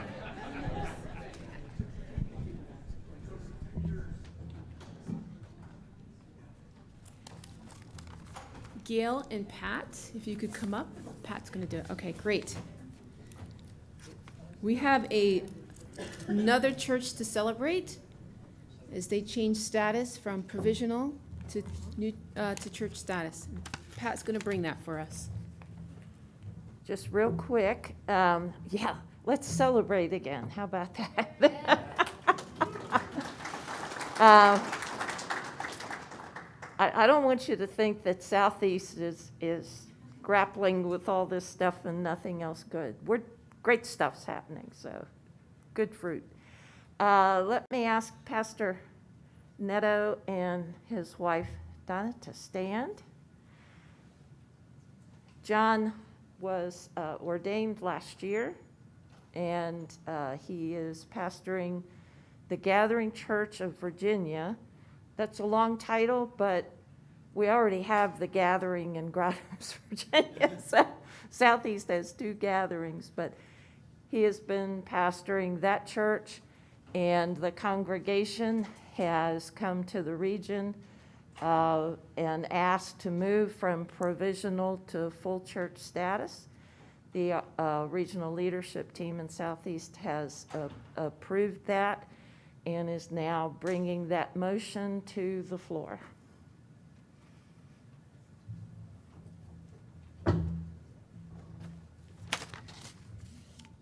Do we have a motion to recognize the New Gathering of Virginia? We have a second.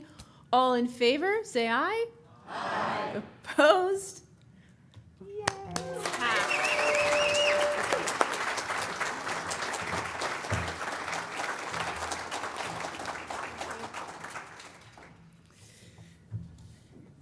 We are going to move toward a conversation and potentially a vote of affirmation on what we are calling conference culture and delegate fees. Ryan is going to join Stephen and walk us through some of the significant points of that. Well, page 152, passed on to several other pages beyond that. 152 is where we start. We're going to jump into the middle and talk to you a little bit about Engage first. So Engage Conference has been around for longer than I've been alive, most likely. It wasn't called Engage Conference back then, but it's a conference for students. The board is oversees that along with the leadership team. YAC is Youth Advisory Council. They work on that. And they have come to the board a couple of years ago. COVID messes up my time frame. In the last year and a half to 2 years. And sat with us and talked about the needs of the students and what's going on there, and listened to them about a recommendation they had for us to take the Engage Conference to an every other year conference. Based on the time the students have, what's going on in the life of the students, what the work is in those places. And we listened and we gave them approval, permission. We were walking alongside them in this process to help them implement that because we believe it's a good stewardship. And what we hope to do and carry through in this every other year cycle is it frees up for student ministries to go on mission trips that maybe they haven't done. Maybe regions can come together and go on regional mission trips. Maybe they can share the resources across, and the summer in the every other year system allows some freedom to be able to do that. In some congregations, maybe that could be that you're saving over every other year to be able to afford to go to a conference, especially if you live out west. You got to pay for plane tickets every year versus just once every so often. So this gives them that space and that rest and the permission to do that. And the team is working on that tentatively, potentially that in 2024, that we would not have a student conference in 2024. And then in 2025, so and on an odd year basis, effectively, be able to rotate that. So the board gave them permission. That the student conference is interesting. The manual of procedure gives clear direction about who's in charge of conference. You are with the board, right? The conference is in charge of itself, and the board manages that on behalf of the conference. There is zero language in our manual procedure around student conference. No call for it, no requirement of it.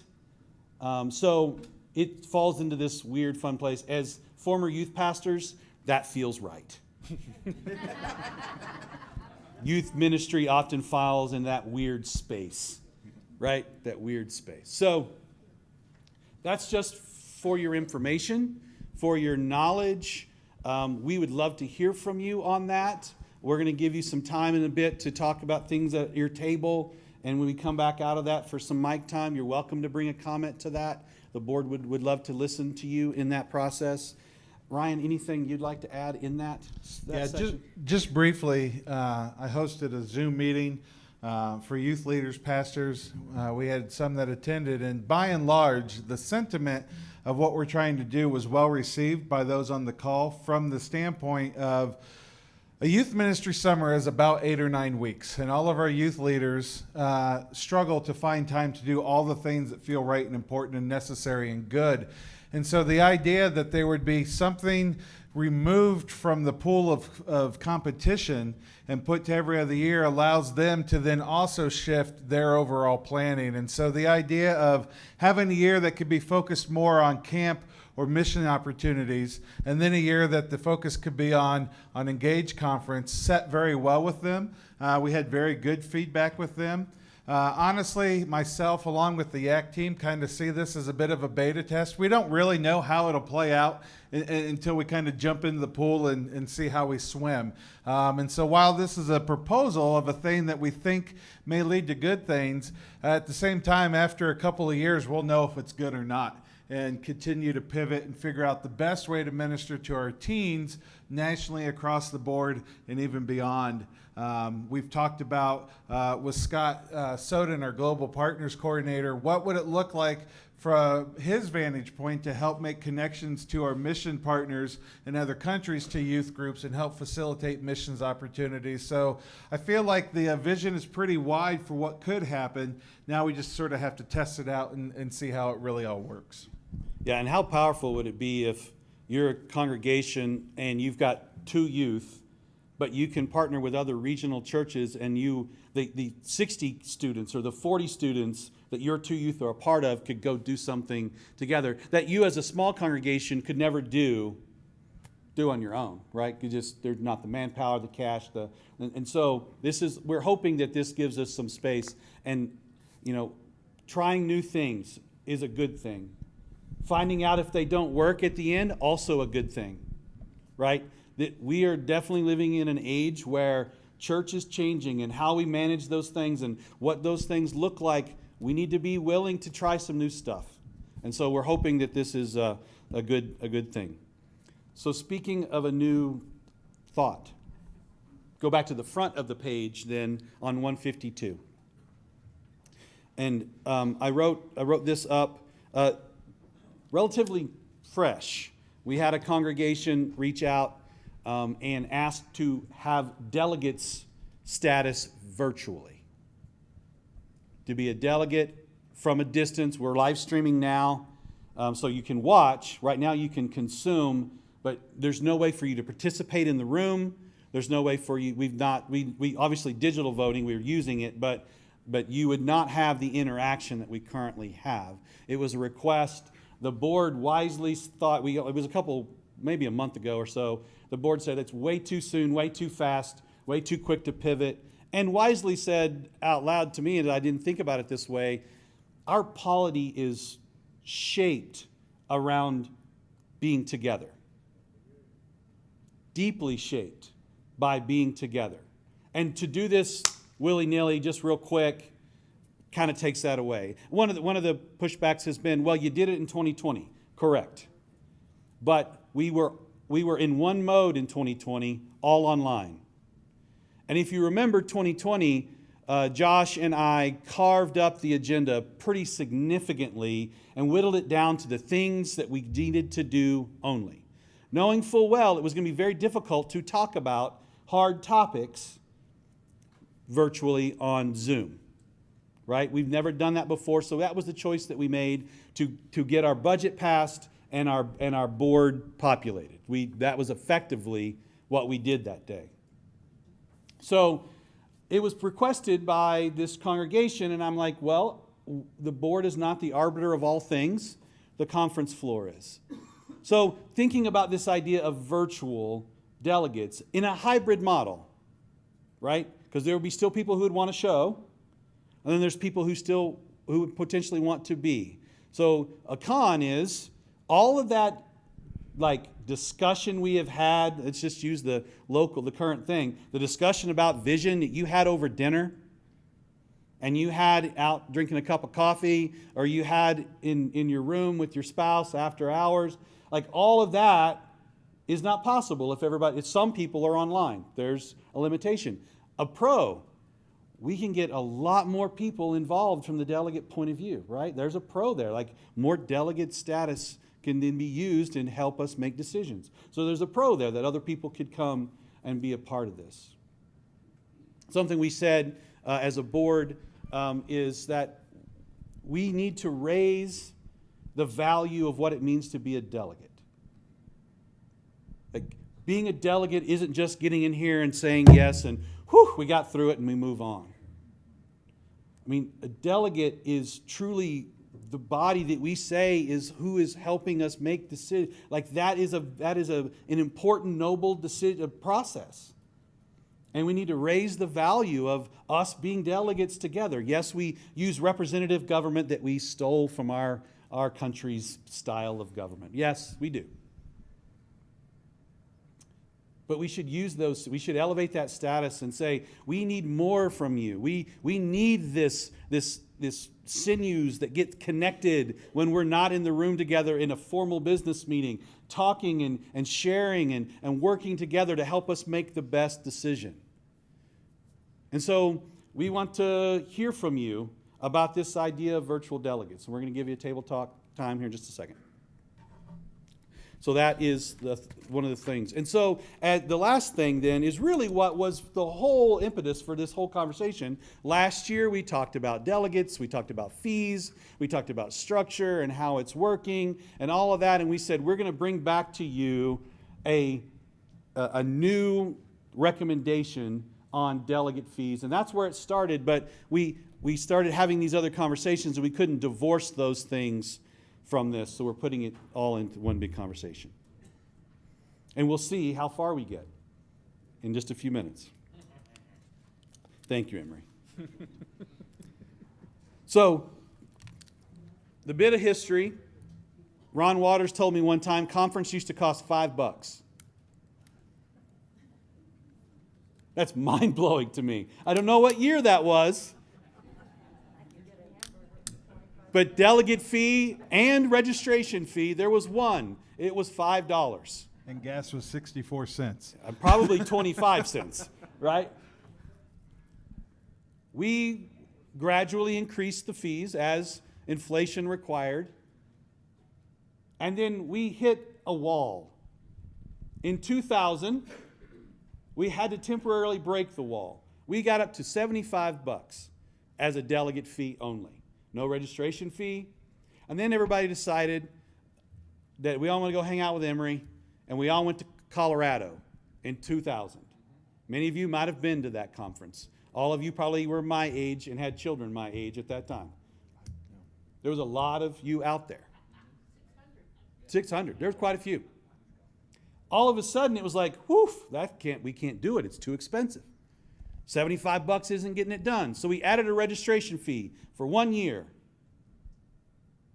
And then we all found out just how expensive it is to travel from one side of the country to the other. At that point, we had up to that point a delegate reimbursement process for people who traveled an X number of miles away. Do you remember that? We, all of us Easterners, got on an airplane and went to Colorado and went, whoo, that was too expensive. And they killed it. So now all Western folks from that point on didn't get a subsidy anymore. Because the Eastern folks thought, whoo, that subsidy's way too expensive. We can't afford it. And we killed it. So then we turned the registration fee off in 2001 because $75 was good. And then all of a sudden, as we got closer and closer in 2005, 2008, 2009, it was like, we can't afford this anymore. But we didn't choose to change the delegate fee. Nope. Somehow 75 became sacred. I'm a little snarky. I'm sorry. So we didn't change it. But the staff at the leadership team and the board had to do something. We can't afford to put on a conference. So we added a registration fee. I think 2008 was the new back, and it didn't go away after that. It wasn't a lot. It's $50, $75 again, something like that. And then we stayed. And then over time, as inflation moved, that registration fee got bigger. It now is bigger than the delegate fee. And now that we got these two fees, and why am I paying these two fees? And this is how we end up in the conversation that we're in today. The last point I will make about this. Ashland University is not the answer to fix this. Now, I'm not saying we should never meet at Ashland University again. Don't hear that. But Ashland University will cost the same amount of money as we do coming to this place. It's just true. They charge us. They don't give us the place for free. It hasn't been in a long time. Not like the last 2 years they got greedy and started charging us fees. It's not been free in a long time. Maybe when it was $5, it was free. But it's not. And they are not a conference center. the beauty of what happens here that feels a lot of love and relationship and things that feel good about when you come to a place is a lot of it is that this place is built to do exactly what we need them to do. And we take advantage of it. He sees huge benefit of that because he's managing the process. It's harder for me as a consumer to see it because the trash can's just empty. It's just empty. I called this morning, one of the black-shirted crew. Yeah. I said, I have a room that has 50 chairs. I need 5 tables and 50 chairs set up. In the convention center, the team does that. Yeah. At a non-convention center, I do that. Right. So again, not saying we'd never meet at a university again. That's not my point. My point being, often people say, well, if we just went back to Ashland, it would be free, it would be cheap. It's not. It's just not. The price point would be the same. And there would be more behind the scenes. We would have to hire people to do the work because they don't have people built in to do the work. It's not what they're built for. It's just like you wouldn't come here to get a master's degree in education. They're not built for that here. So, what we bring to you is a spreadsheet, as a strategy. Page 154. We would set an advanced delegate fee. This is a way for us to do the math and show you the math. This is one fee. If you're a delegate, it would be $349. That would be everything. It wouldn't be a delegate fee plus a registration fee. This would be it. This would be the one fee. And then if you're a non-delegate, it'd be a different fee, $169, as we have in this illustration. We will offer a regular and a late rate to increase, to help people, encourage people to go ahead and get registered, because that helps us with planning. We also talked about setting a virtual non-delegate rate. And then we would need to expand a lot of what we offer. Right now, only this room is live streamed. If we were to invest in this and do this, we would want worship to be live streamed, and we would want our breakouts to be live streamed, and we want to give you a virtual experience that you could consume, and it would be valuable for that price. It's still non-delegate at this recommendation. It isn't virtual delegate that you can then vote. Yes, ma'am. And each one of those rooms that we add will cost us a little bit more. Correct. So that $100 non-attending or virtual fee is to allow us to do that. Yeah. It's to allow for the space and the energy and the money to be able to do that. Because this live stream isn't free. We have to pay for that. So what we did was create the spreadsheet. It's based on a $290. That's an average. We did some assumptions based on historical data. 33%. I think it's supposed to be 70%. That came out to 7%. That's wrong. Yes. Yeah. Thank you. Basically 70-30, delegate versus non-delegate. And that gave us an average of 290. So in the spreadsheet on page 155, we show you youth registration at that rate. At the last time, we had 100 students. This year, we have 100 students. 100 students. So that's been our registration numbers for a couple of years. And that would be that number. And the adult registration, the average at 200 people, that would be that number. We're not at 200 this year. We're at 140. Versus last year, we were at 250, for example, so the average of 200 is pretty spot good. on. Right.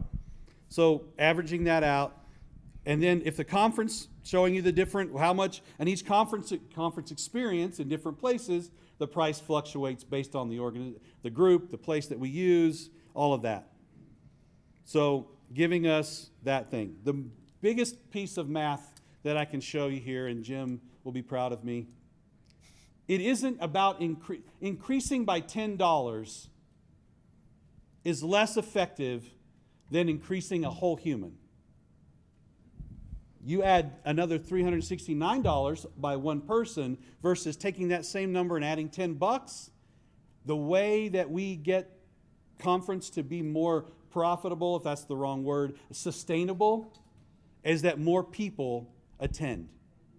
We can increase it to $500, we can increase it to $700, and the same 100 people can afford it.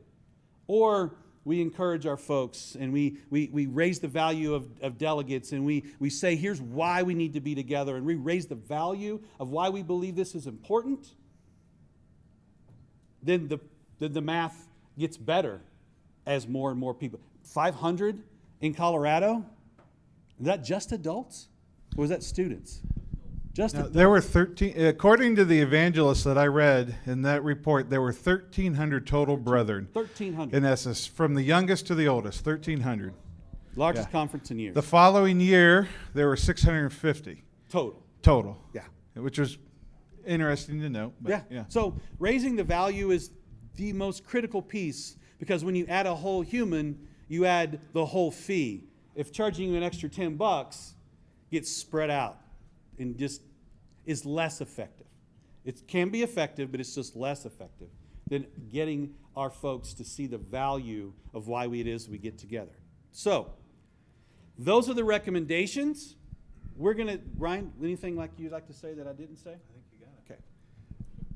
We'd like to hear from you. Our board and our staff are going to do the same thing we did with our vision talk. They're going to stand up and spread out and go be by them at a table, unless there's another staff or board there. Get up and move to another table. If you're all alone, or if you're in a small group of people, find another table. And let's talk about these things, and then we're going to come back and hear from you on this. Thank you. Yes, ma'am. Can I also add for the executive board members? If I can just have your attention one more minute, you can continue moving. The executive board had an incredibly rich conversation on Monday in terms of this idea of conference culture and why it was so important in terms of our identity theologically, why we are in each other's presence physically, in terms of making decisions, those conversations in between business meetings. So as the executive board members migrate around or land at a table, please be willing to go into that part of that conversation, because it was so foundational to who we are. So go ahead. Thank you. You can go. We're going to put you on a hard timer, 10 minutes.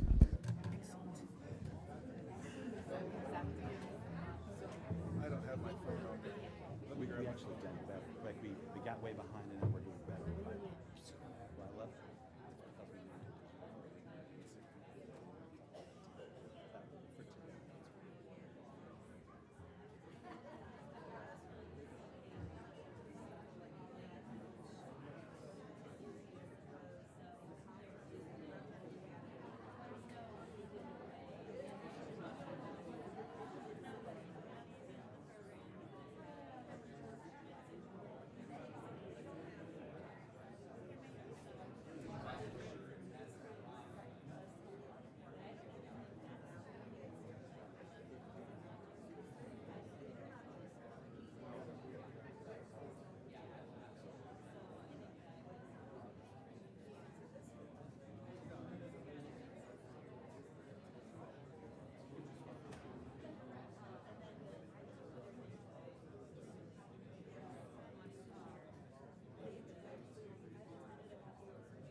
2-minute warning. You have a 2-minute warning.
So we have we said 11:25 would be the evening time for this? Is that what you said? So I set us a 25-minute timer? With 20-minute timer? No, it had to be sooner than that. My math is off. Okay. I don't know what it is. It's not. It can't be this. Well, 9:35, 10:35. Oh, I know what I'm doing wrong. 25 at 5 would be 10:30. 11:05. Yeah. we finished at 11:05, which we're not going to make. Okay, if I could get everyone back to the conversation.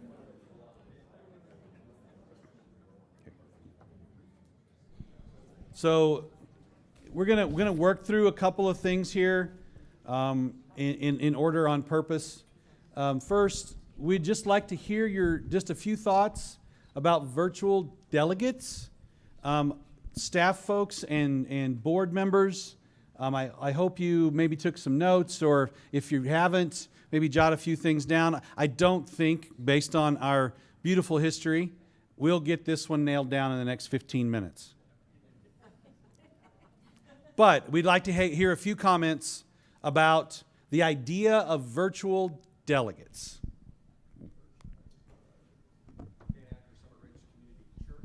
West Regional Resource Coordinator. West is the best. There it is.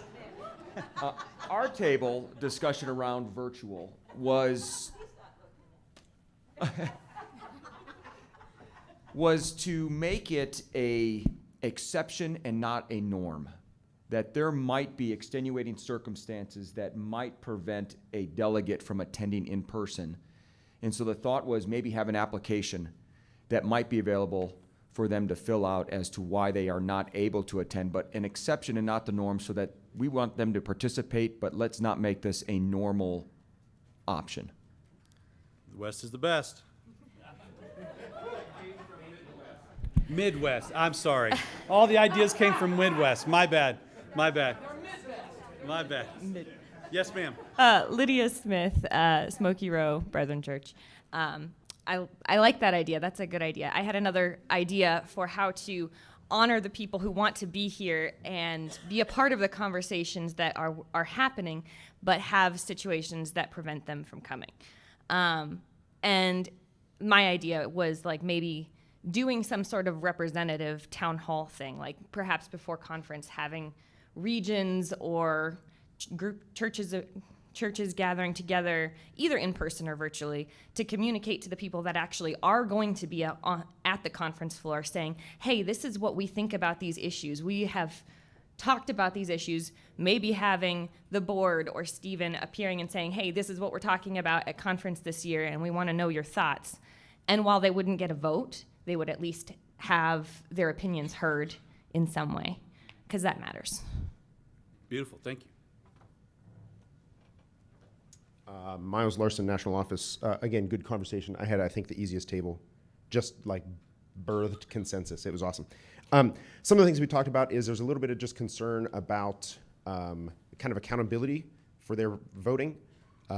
We all have been on Zooms where you get annoyed and go make a sandwich or go like make another pot of coffee and then come back, and all of the dialogue that we got to experience over the last couple of days and the ebb and flow of conversation and positions disappears in that context. We also were just, we know that people online behave differently than they do in real life. And you can say some things knowing that TJ's not going to meet you in the hall outside. He's not a small man, that's true. No. So just some of those accountability things, we would like to see some of that built in. Also talked a little bit about, instead of Sarah watching it at her house and Lydia watching it at her house and Corey watching it at her, having churches, encouraging them to have like watch parties so that at least there can be a dialogue at First Brethren Church of somewhere, Illinois. So there's dialogue, there's still some community, those sorts of things. Beautiful, thank you.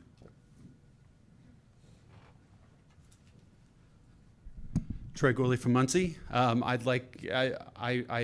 We were at the table, and I just want to second the idea of the Midwest idea of having exceptions. Boo. I didn't boo earlier. It was. I held back. Thank you. But I just wanted to give a little insight. A couple months ago, I took a 100% remote job. And I can tell you, it is not fun. And relationships are important, and relationships happen in person. 4 years ago, our company went. Well, 4 years ago, everyone worked in the office. 2 years ago, everybody worked remotely 100%. We weren't used to that. A year later, we went back into the office, and only about 50% came back to the office. They did give the option that you could continue with remote. So I would estimate that if we had just kind of a free virtual option, probably 30% of people would probably just choose it. Okay. And we would see less people here. Thank you, Trey. Thanks for your insight. TJ, McLaughlin Northeast. Our conversation was around the fact that there's something significant about when we sit in a room together. And that there's a lot more conversation that takes place, not necessarily here, but when we gather for dinner, when we gather for supper, when we're having ice cream, those type of things. So to remove that, we don't know that it'd be healthy. Thank you. Pat Gravette, Southeast Region. I've had a couple of thoughts on this because I've had time to think about it. No doubt there is a financial burden to our smaller churches.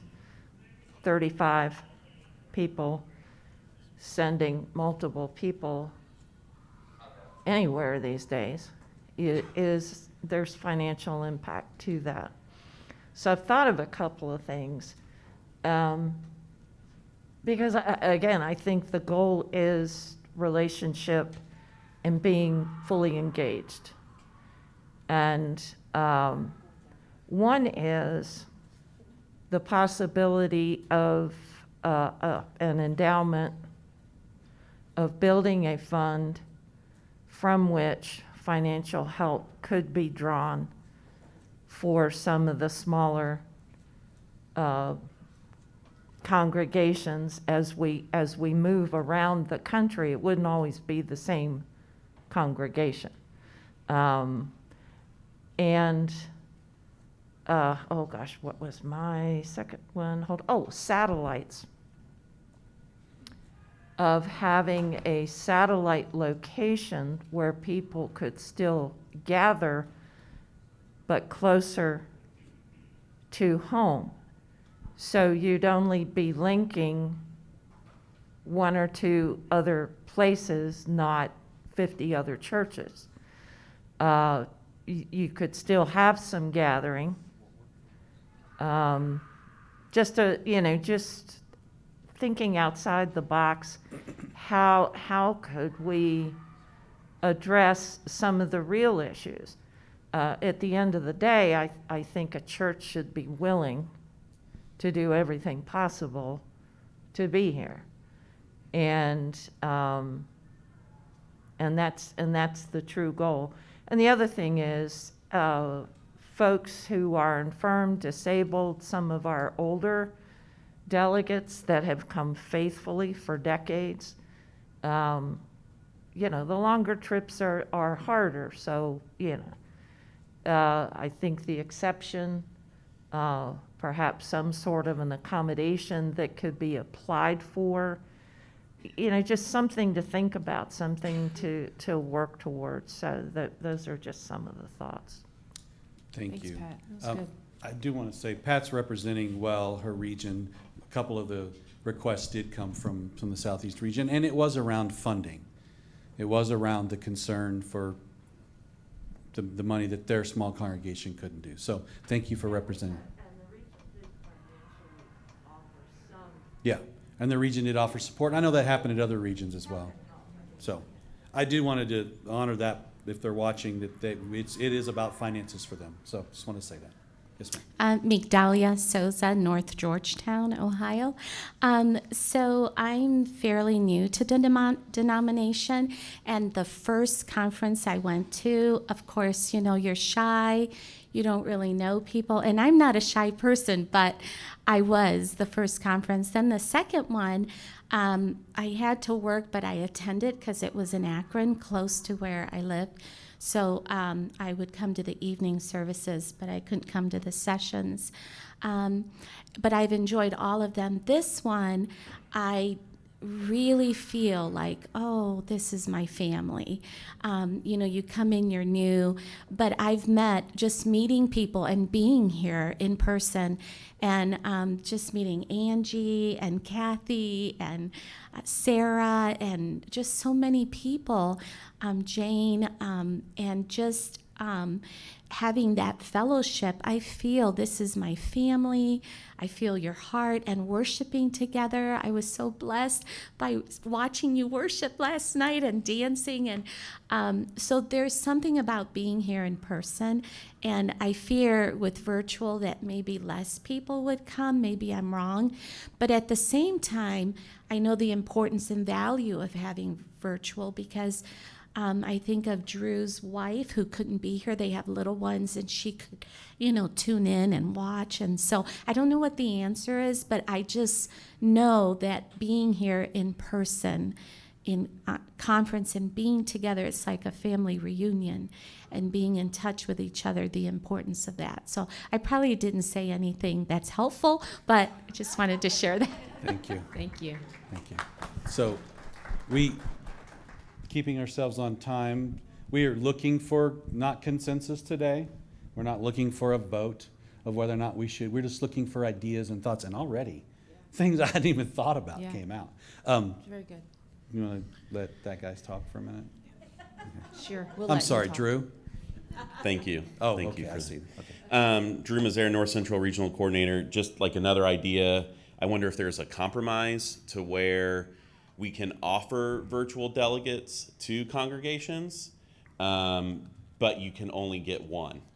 So that way, congregations who can't make it here, they can be a part of the process, they can feel engaged, but there's also motivation to come in person, in that you can have more delegates, you can have a bigger voice if you're here in person, but we still want to honor that there's years you can't make it, and we still want you to be included. So, Yeah. just a thought. There's wisdom in that. There's.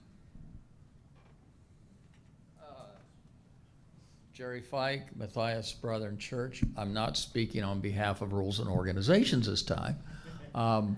But as a substitute teacher, I have connections with public school.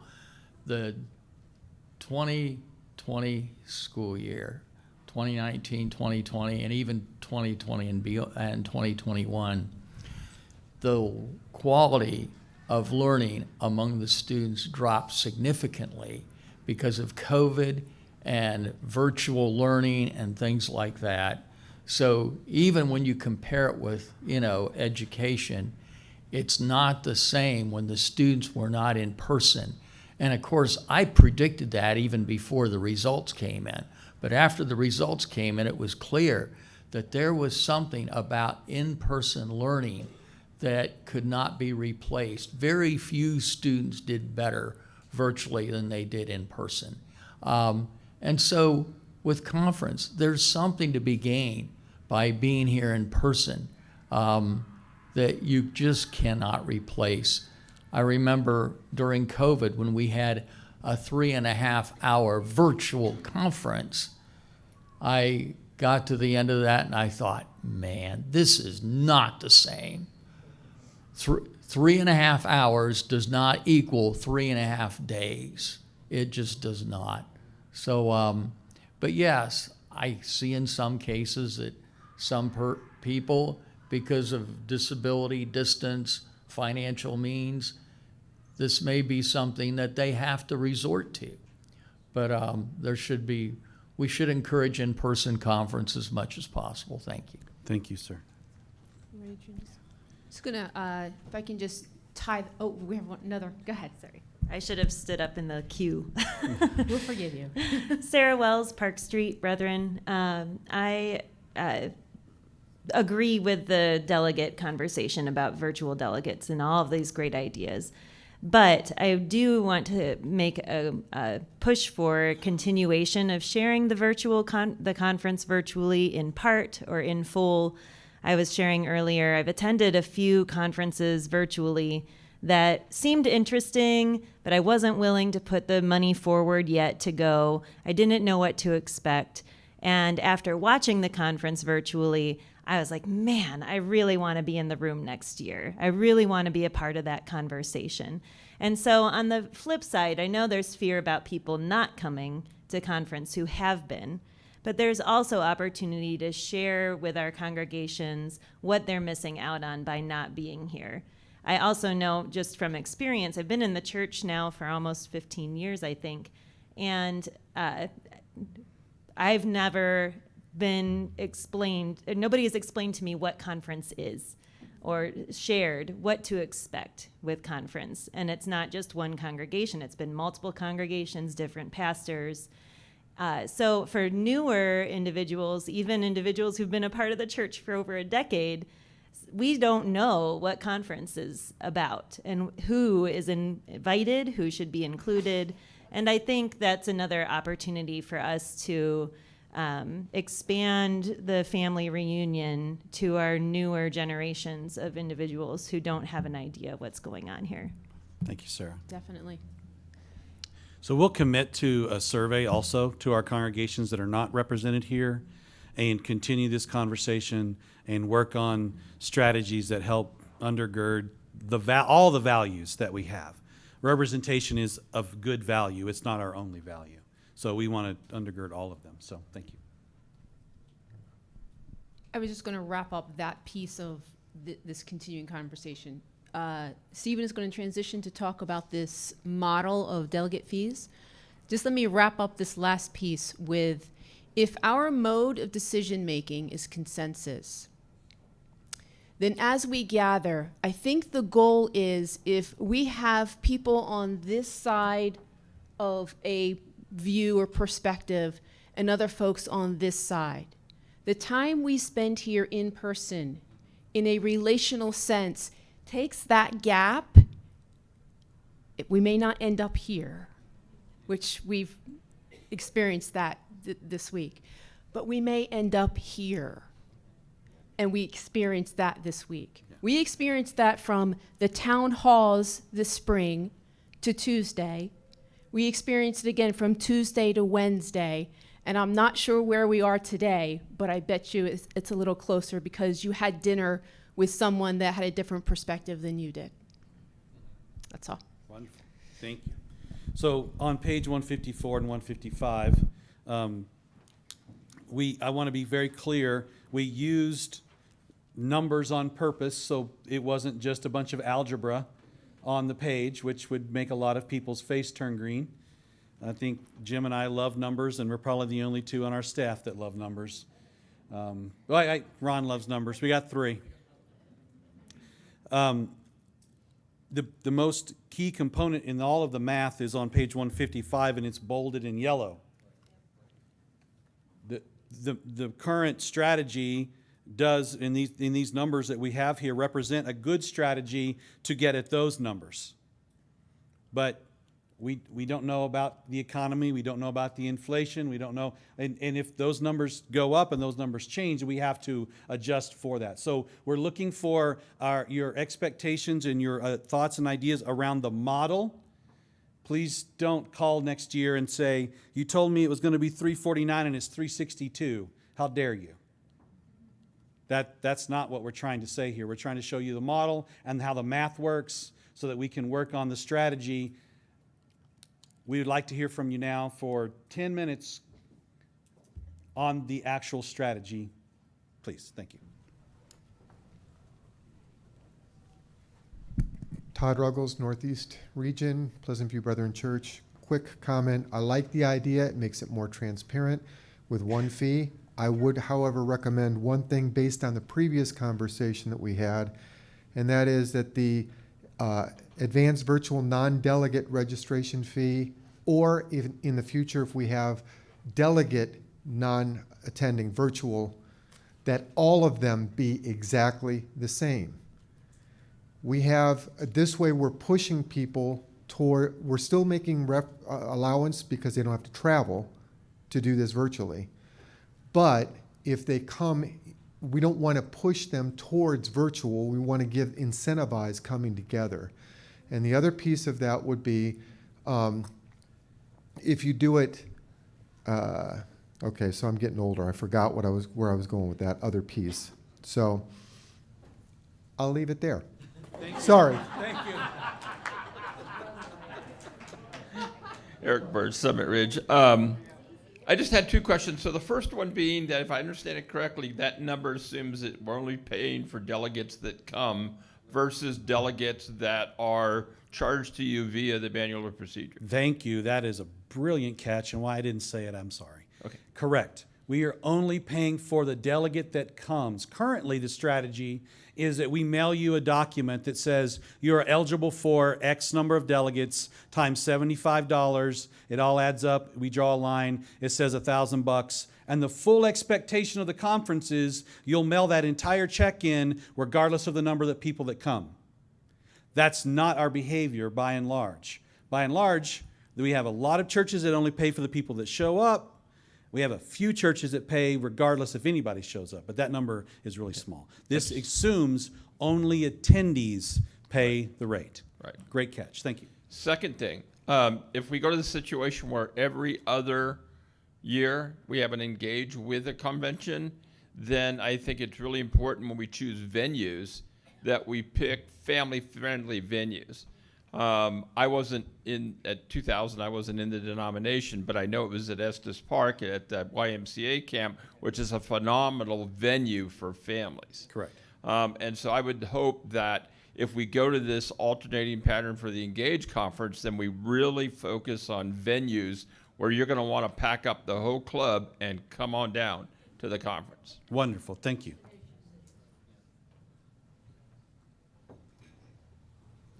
Tom Sprouse, Berlin Brethren Church. I hope everybody is concerned. I have no problem with Engage Conference going every other year. I really don't. But have you seen the drop in the numbers of our youth? Where are youth? Where are your youth programs? I'm concerned. That's our church. I just want to make sure everybody makes note of that, please. Thank you, Tom, very much. Tim Swigert, Lanark. Just one thing with the model.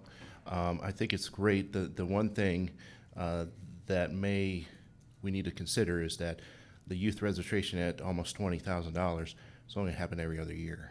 Is that right?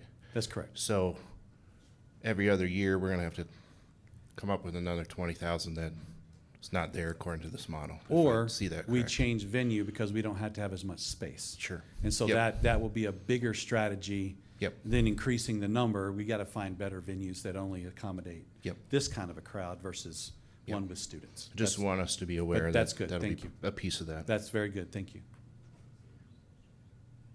Hannah Strickland, Five Stones. I want to kind of talk about how the kids like you're concerned that there's a drop in numbers, but that's because they have church camp, they have Engage Conference, they have Brethren Academy, they have to work, they have sports. And going every other year, I think, will actually increase it.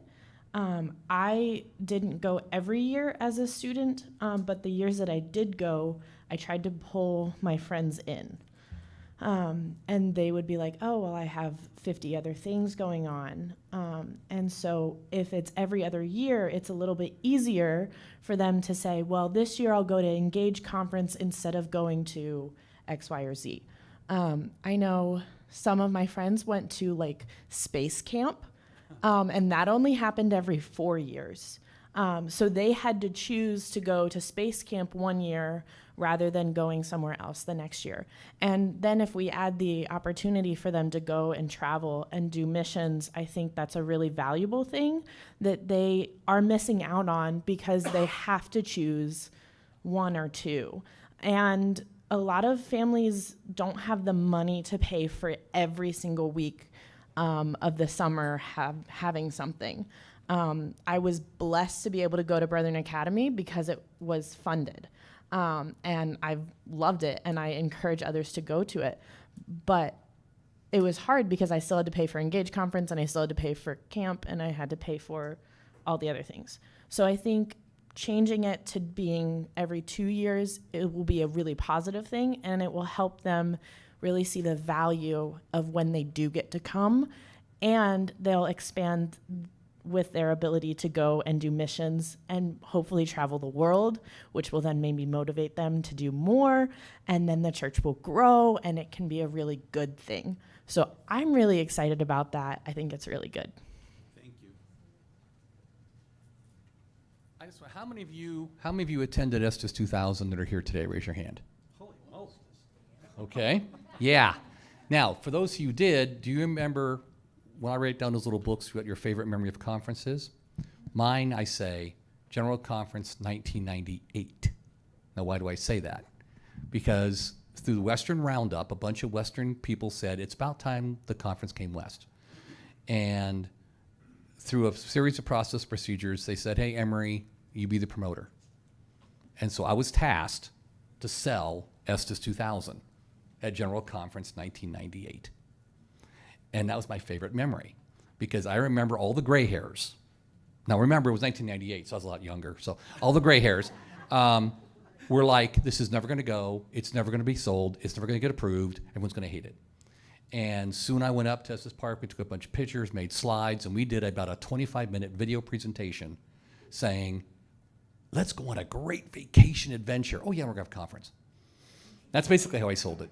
And as you guys know, one of the largest conferences we ever had, larger Houston. Why? Because we gave them a location that said, I'm spending this money to go to a conference anyway, but wow, I can take more days off. Our kids have a great vacation. We can see the Rocky Mountains. We can, I mean, it was a destination place to go. And that's why the conference was so successful and was so large, in spite of all the travel and the cost and everything else. And and the gray hairs, their jaws dropped. They were like, how'd that happen? Because they didn't think the conference would do it. And we've proven the conference will do it. So I'm raising all of that to say that if the idea of going to a place where we can really meet but also enjoy, like what's wrong with conference in Orlando, conference in Anaheim? We have a cruise person. Why not have a Brethren Conference cruise? If we're going to attract people, let's attract people, right? Let's do it. Oh my gosh. Okay. I literally said today, all the boomers are in the room are going to be pumped about going on a cruise. I love it, Emory. Thanks, you brother. Jane Conference. That's true. You couldn't go in the summertime because we'd all melt. Yes. That's right. Yeah, so my table was like in support of the model, but just wanted to hear kind of how we landed on the numbers we landed on, especially like what's the price point we're expecting from conference this year with registration plus a delegate fee. And then just even noting that The delegate registration, it's $349, but the non-delegates $169. And I know we were talking about the sacred cow of $75, and that's $180 is the difference there. And so just what's the thought process with the two prices, and how did we land on that number compared to what we usually pay for conference? So currently there's two numbers. If you compile everything together, a conference attendee who's a delegate pays $199 plus $75. If I'm not a delegate, I pay $199, right? So that's the two numbers. It's the same concept that we've had in our past. So that was the strategy there. And then on the $349, which is 75 plus 150? No, 175. So it was the same, similar where we are right now. Our early bird number plus 75 got us to that number. And then we rounded to make our $90,000 budget almost zero. So that's how we got to those numbers. But again, those numbers were to accentuate the yellow line on page 155 is we could use these numbers now. Whoever made the idea of it being all the same price, the question then is, should a delegate pay the same amount of money as a non-delegate if you come into the room? Or if you're a non-delegate, if you're a delegate and a virtual delegate, should that be so that's a question, that's a different question entitled. But that's how we got to those numbers. It was using what we're currently using, putting the money together, and then getting us to close to zero on $90,000 on that first column on 155. Lydia Smith, Smoky Row. And I wanted to speak a little bit to the Engage conference thing. First of all, I think it's awesome to give our youth the opportunity to go on missions. I did missions in high school, and it was incredible, and it was a really good experience. And I think what Scott's already doing for Hannah and Cheyenne, that's awesome, and we should encourage that, and we should put money towards that, and let's do that.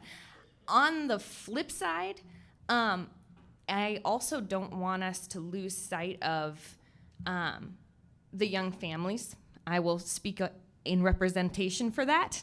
I almost didn't get to come this week. Thankfully, my mother-in-law and my mom are both pitching in to watch our 4 kids while we're here. My mom almost had to serve jury duty, and so I almost didn't get to come. We were not going to bring 4 kids on an airplane to Boise, Idaho. There's no way that was going to happen for us. And so as we're having these conversations, let's keep in mind, okay, so if we don't offer Engage Conference, what are people going to do? If everyone wants to come, great. If, both spouses want to attend, are we thinking about that? Are we, trying to address that question? And maybe the answer is we just don't have the funds and the people to offer that. We brought our kids last year, and you probably some of you who were there last year remember me pushing around my big old wagon full of babies. And that was a solution for us, because I really wanted to be here because this is important to me. But I didn't get to be fully present because I had a wagon full of babies with me. But so I just want to say, let's make sure we're remembering. Please remember me in your conversations as you're talking about that, because I want to be here. Thank you, ma'am. I really appreciate that. Norma Waters for Louisville, Ohio. I would like to speak in favor of keeping Engage Conference every year. I see all your arguments for making it every other. I understand your arguments. They're nice. But but I remember when I was a teenager that National Conference was very important in my spiritual growth. I found input there and inspiration there that I could not have found in my local region, and it was important. And when you're a teenager, if you only go every other year, that makes it 2 or 3 times. And I think 4 or 5 times would be better. Thank you very much, Norma. Okay. So, Madam Moderator, we'd be interested. I'm sorry. Were you I thought you were holding up a wall. I apologize. I was waiting for Ron to come up. Ron is literally holding up a wall. I promise he is. Just a point of clarity is something I said earlier. Yes, sir. When I was talking about the not having a difference between the fees, I was referring to no difference between virtual versus in person. Okay. I was not talking about delegate versus non-delegate. I didn't want to push people to a virtual setting as opposed to in person by making it cheaper. So let me say I it. think we need to value the things that we're, like if we're putting out teaching, I think the value of the teaching or the conferences that we're broadcasting is the same and is worth paying the extra money and not discounting it. And that was the other part that I forgot to say earlier, so. Beautiful. Thank Thank you. you. Riley, you going to hold up a wall or are you going to say something? I'm going to speak. Okay. If you believe that. I is after really think 11:30. this is a great idea and needs more exploration, and I really think we ought to look at this. I heard endowment used before, and I heard it used with regards to helping people get to conference. I think we should build a conference endowment to help underwrite the conference. And I think that can be done. I think that there are people in our church, I don't mean the church I attend, I mean in our church, who would underwrite a goodly portion of the cost of conference if they were given the opportunity to do that, and possibly even through their estate planning would consider such a thing because of the value of our being together. Wonderful. Thank you. Ryan clearly has something very important I to know say. we're over time. I'm watching all this, and Yes. yet here I am. I debated not saying anything, but this has been super helpful for me to hear all of this conversation as the conference coordinator. Stephen, anybody in the office can tell you, Ron, having held this position prior to me, I have such a love-hate relationship with conference. I love it until about a month before, and then I hate everything, and then I get here and I love it again. And it's rinse and repeat year after year. Conference is so important to me because I know what it does for our denomination. I say every year, I don't care about the numbers, but I hate the fact that everybody isn't here because I know what God does. And if you're not here, you miss out on that, full stop. So I want everybody to be here. I served as a youth pastor for 13 years. My first conference ever was Estes Park. Honestly, as a newly married person into the denomination, I didn't want to go. And Ken Henn said, it doesn't matter. You have no choice. I hired you. You're going. And thank God he did, because I learned very quickly that week the value of this family called Brethren.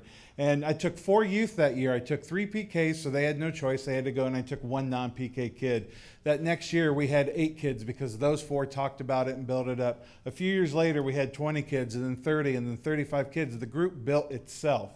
I had to do nothing but basically make sure we had vehicles to get there and that sort of a thing. Tom, I don't know where you are. You're over there. Tom, I super, super appreciate your call of concern. It deeply concerns me that we just have 100 youth here. Don't hear me say I'm not happy for the 100. I'm glad that they're here. But the fact of the matter is we have well more than 100 youth in our denomination, and it has nothing to do whether or not we have a full-time, part-time, paid, unpaid volunteer. It has nothing to do with are there youth staff there? It has everything to do with us as leaders valuing the youth and having an experience here. If I learned anything in youth ministry, it's this: we always, always, always have money for the things that we value, no matter the cost. Always. I want to see us put value back into this for our youth, for our young families. We used to offer kids conference.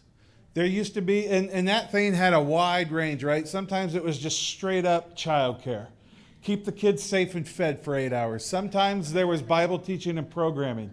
Sometimes it was utilized, sometimes it was never utilized. The reality is, we should have it.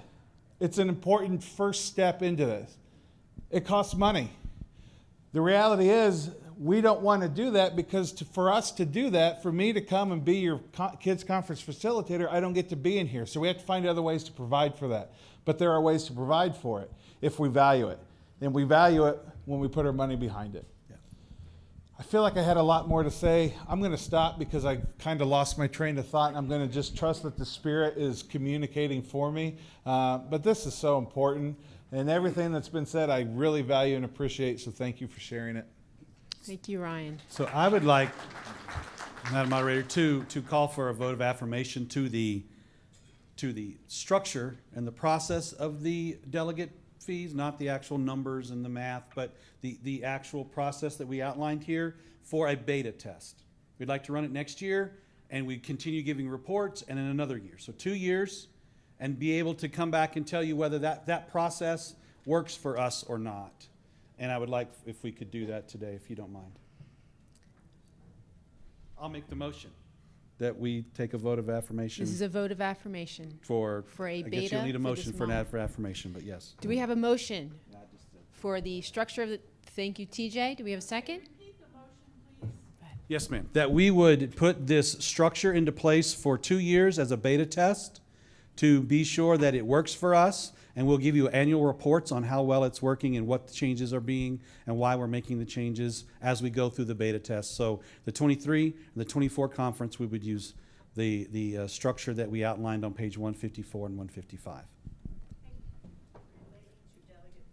Relating to delegate fees. Yes, the virtual, we haven't settled. The students, that's a different, the delegate fees. Yes. Any other clarification on the vote, what we were voting on? Sorry. Go ahead. That's all. I'm sorry to everybody. Point of order. The problem I have with the motion is you're handcuffing yourselves. And I'm not sure you want to do that. Because if we do a formal motion and a formal second and it goes into the minutes that we beta tested it for 2 years, that means on year 3 we get to have this conversation all over again. I think it'd be smarter if we simply took a straw vote of how the conference floor feels about it. Therefore, it's not a formal motion, it's not a second, you're not handcuffed, but you still know how we feel about it. And then we can simply move in an evolution organic kind of way to get in there. Just a suggestion. If I'm fine with removing my motion, if TJ is fine removing his second to take a straw poll instead, I'm fine with that. It does not hurt my feelings. And I'm not making, we're not making a motion here, right? Because it is just a straw Okay. poll vote. All right, so straw poll on how you feel about the delegate fee structure plan. That's exactly what we're talking about. As a Okay? beta for 2 years. Yep. With annual reports. Here we go. All in favor, say aye. Aye. Opposed? Thank you. Appreciate that.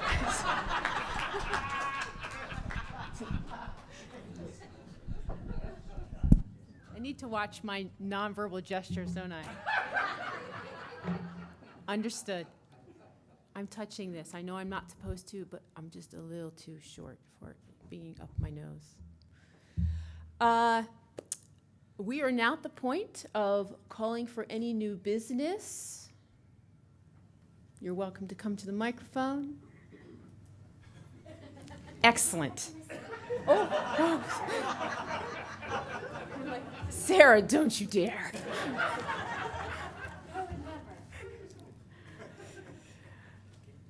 I think we are, we're going to move to recognizing new pastors and retirement recognition. And then Roger, wherever Roger is, after we complete that, he is going to pray for the new officers that we voted in Tuesday, 2 days ago. So Stephen, come and do that. First, I started a couple years ago about recognizing new. If you're new and never been to conference before, would you stand up? Never been to conference before. Yeah.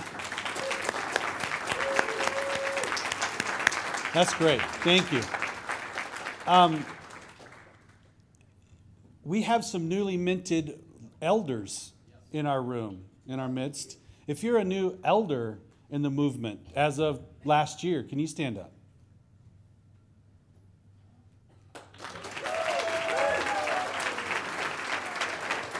Tim decided he wasn't one. Went through the ordination process. Let me be very specific. Yes, he hasn't had a ceremony, so technically he's not an elder yet. So thank you all for we're so excited. I was able to be a part of Justo's earlier this month. It was fantastic. So congratulations. We're very, very excited for your leadership in our movement. I'd like to recognize some of our retirees this year, but before I do, I'd like to recognize a man with his last name explains exactly who he is, Stan Gentle. I believe we have a photo of Stan. If you're new, if you've not been around the denomination, Stan is the longest running employee of the denomination by a long way, a long way. I think it was 35 to 40 years.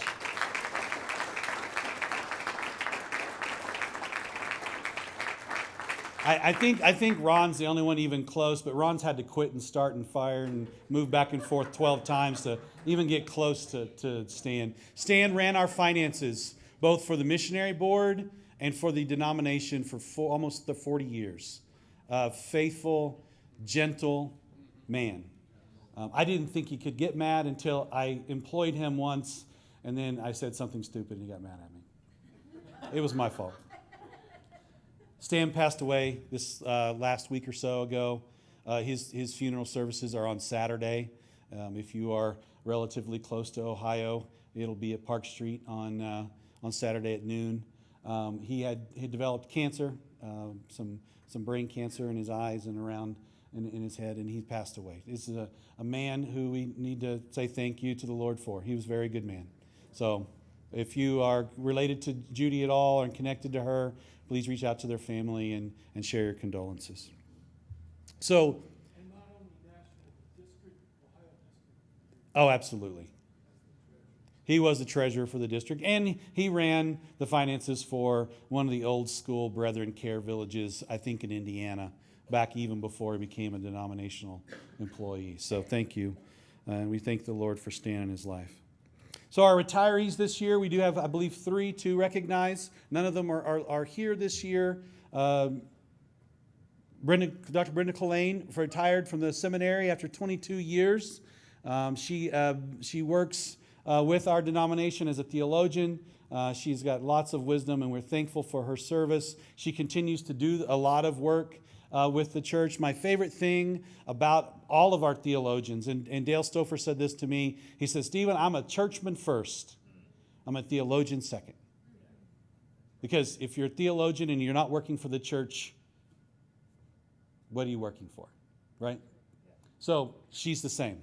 Brenda's the same, and she's great. She's a part of Smoky Row. I know she's on the pastorate still there, pastoral team there.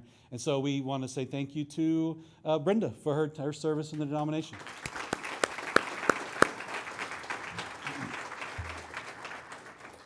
So Howard Immel has retired from Warsaw First Brethren Church after 10 years of service to that congregation and 35 years of ministry in his ministry. And June, his wife there in the picture, let me tell you what, you want to hang out with a firecracker? Hang out with June. She's great. She's absolutely great. We're very thankful for Howard and his work and his service to the Indiana or the Midwest region and to Warsaw First Brethren Church. So thank you to Howard.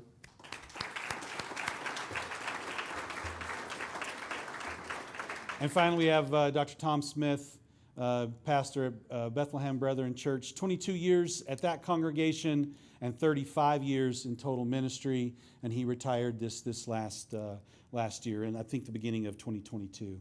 So Tom is great. He's working. I'm not sure where Tom is. I think he still lives in the area. I'm not sure if he's moved yet or not, but we thank Tom for his years of service and work for the church and the denomination. We had started a practice a few years ago of giving a gift. We give them a gift of a statue of Jesus washing the disciples' feet. And we say thank you for their service and their willingness to serve and show us how to serve as well as ministers of the gospel. So if you've been to the seminary, there's a gigantic statue of Jesus washing the disciples' feet. This is the miniature version of that statue. We don't give them one that will fit just in their living room, right? So we want to say thank you to them and for their work. And one last thing that the the NABC, the Association of Elders, wanted to start talking about those folks in our midst and our elders who've spent their lives, who've passed away.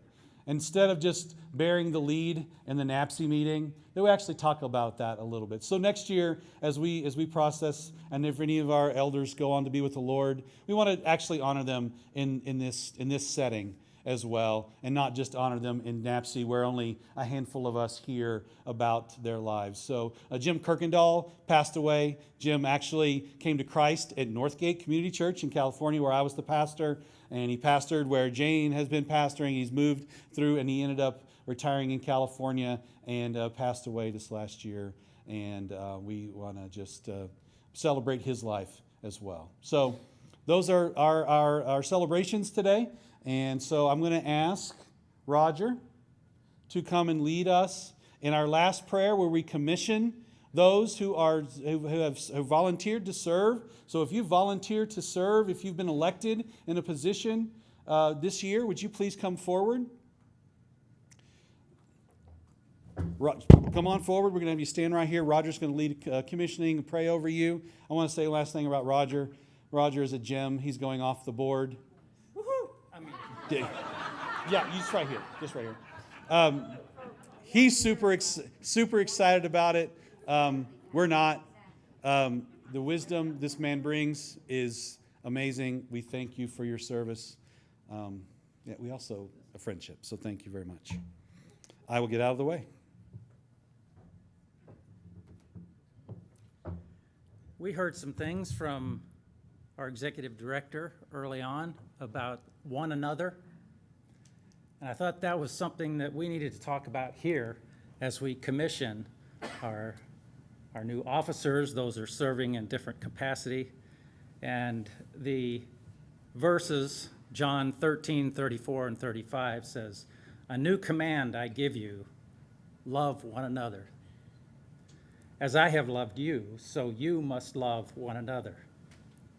By this, everyone will know that you are my disciples, if you love one another."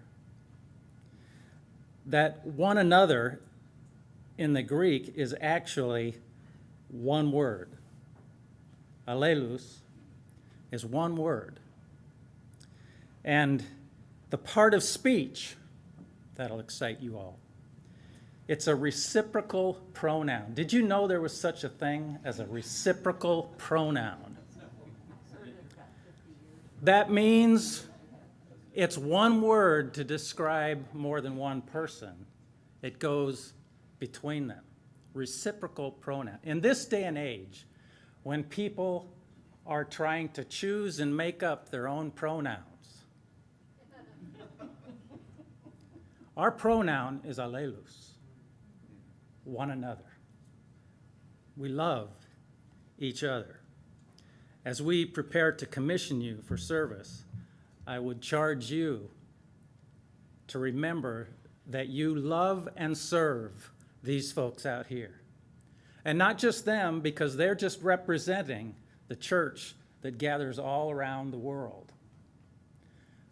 Love one another. So I would ask you, do you promise that you will love and serve these folks, the church, the body of Christ that is the Brethren Church? If so, say, we do. I would ask you all out here to please stand in this moment.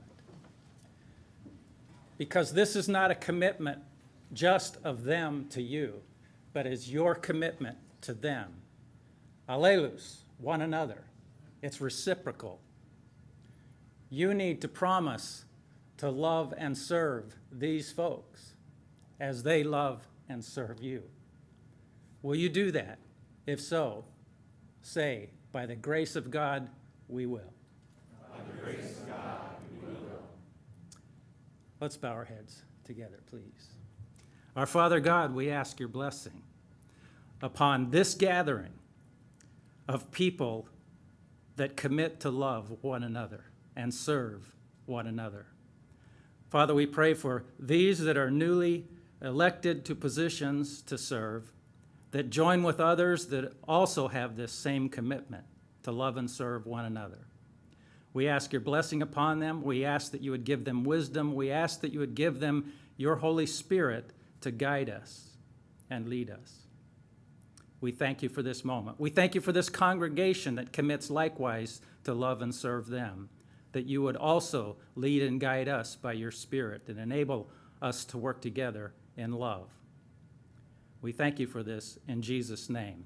I'm going to ask the congregation to please sit. You folks up here can stay here for just a moment. And if you would turn and face me, I would tell you, take the charge that has been given to you. Take the authority that has been given to you to serve in love and humbleness in leading the people of God. God bless you. In Jesus' name, in the name of the Father, Son, and the Holy Spirit. Amen.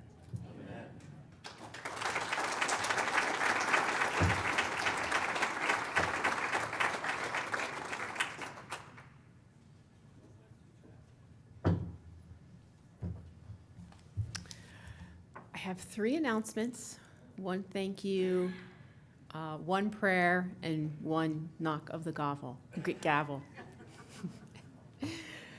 First one, Ryan has asked me to remind you that our evening session begins at 6:30 instead of the typical 4 o'clock. So keep that in mind. There is a video of an interview between John Byron and Stephen. That's going to be, a link will be mailed out to you. So it's a 10-minute video. Do take the time to watch that. Third announcements. When I hit the gavel, we are not done. Business is done. But there are plenty of things happening this afternoon, as well as the evening session. So hopefully you or go find something fabulous to do. It is 103 degrees out there, but go and find something fabulous to do inside. Thank you. Point of order? Before you gavel, Yes. I've been the moderator for 6 years. I know what that job is like. It's time we said thank you to Jane.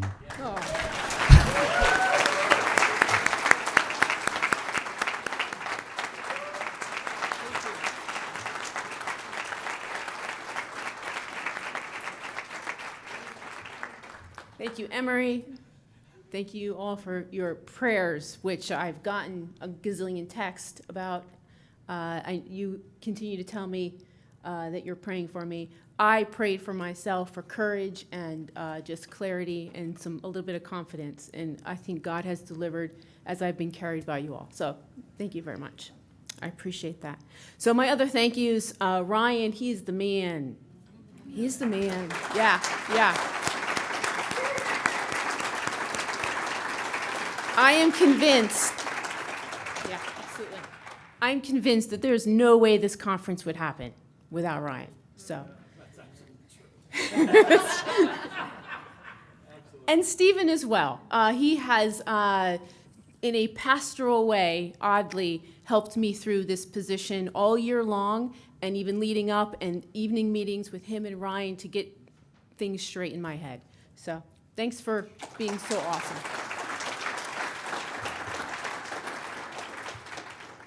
A prayer. Same thing we did at the end of business yesterday. Please respond as I say the prayer. Lord, hear our prayer. May our words and intentions be acceptable in your sight. Lord, hear our prayer. May our shared discernment and decision-making strengthen our trust in you and in each other. Lord, hear our prayer. And may the work of our hands prepare the way for your redemption and your wholeness for all people. Lord, hear our prayer. Amen. The 2022 General Conference Business Session of the Brethren Church is adjourned.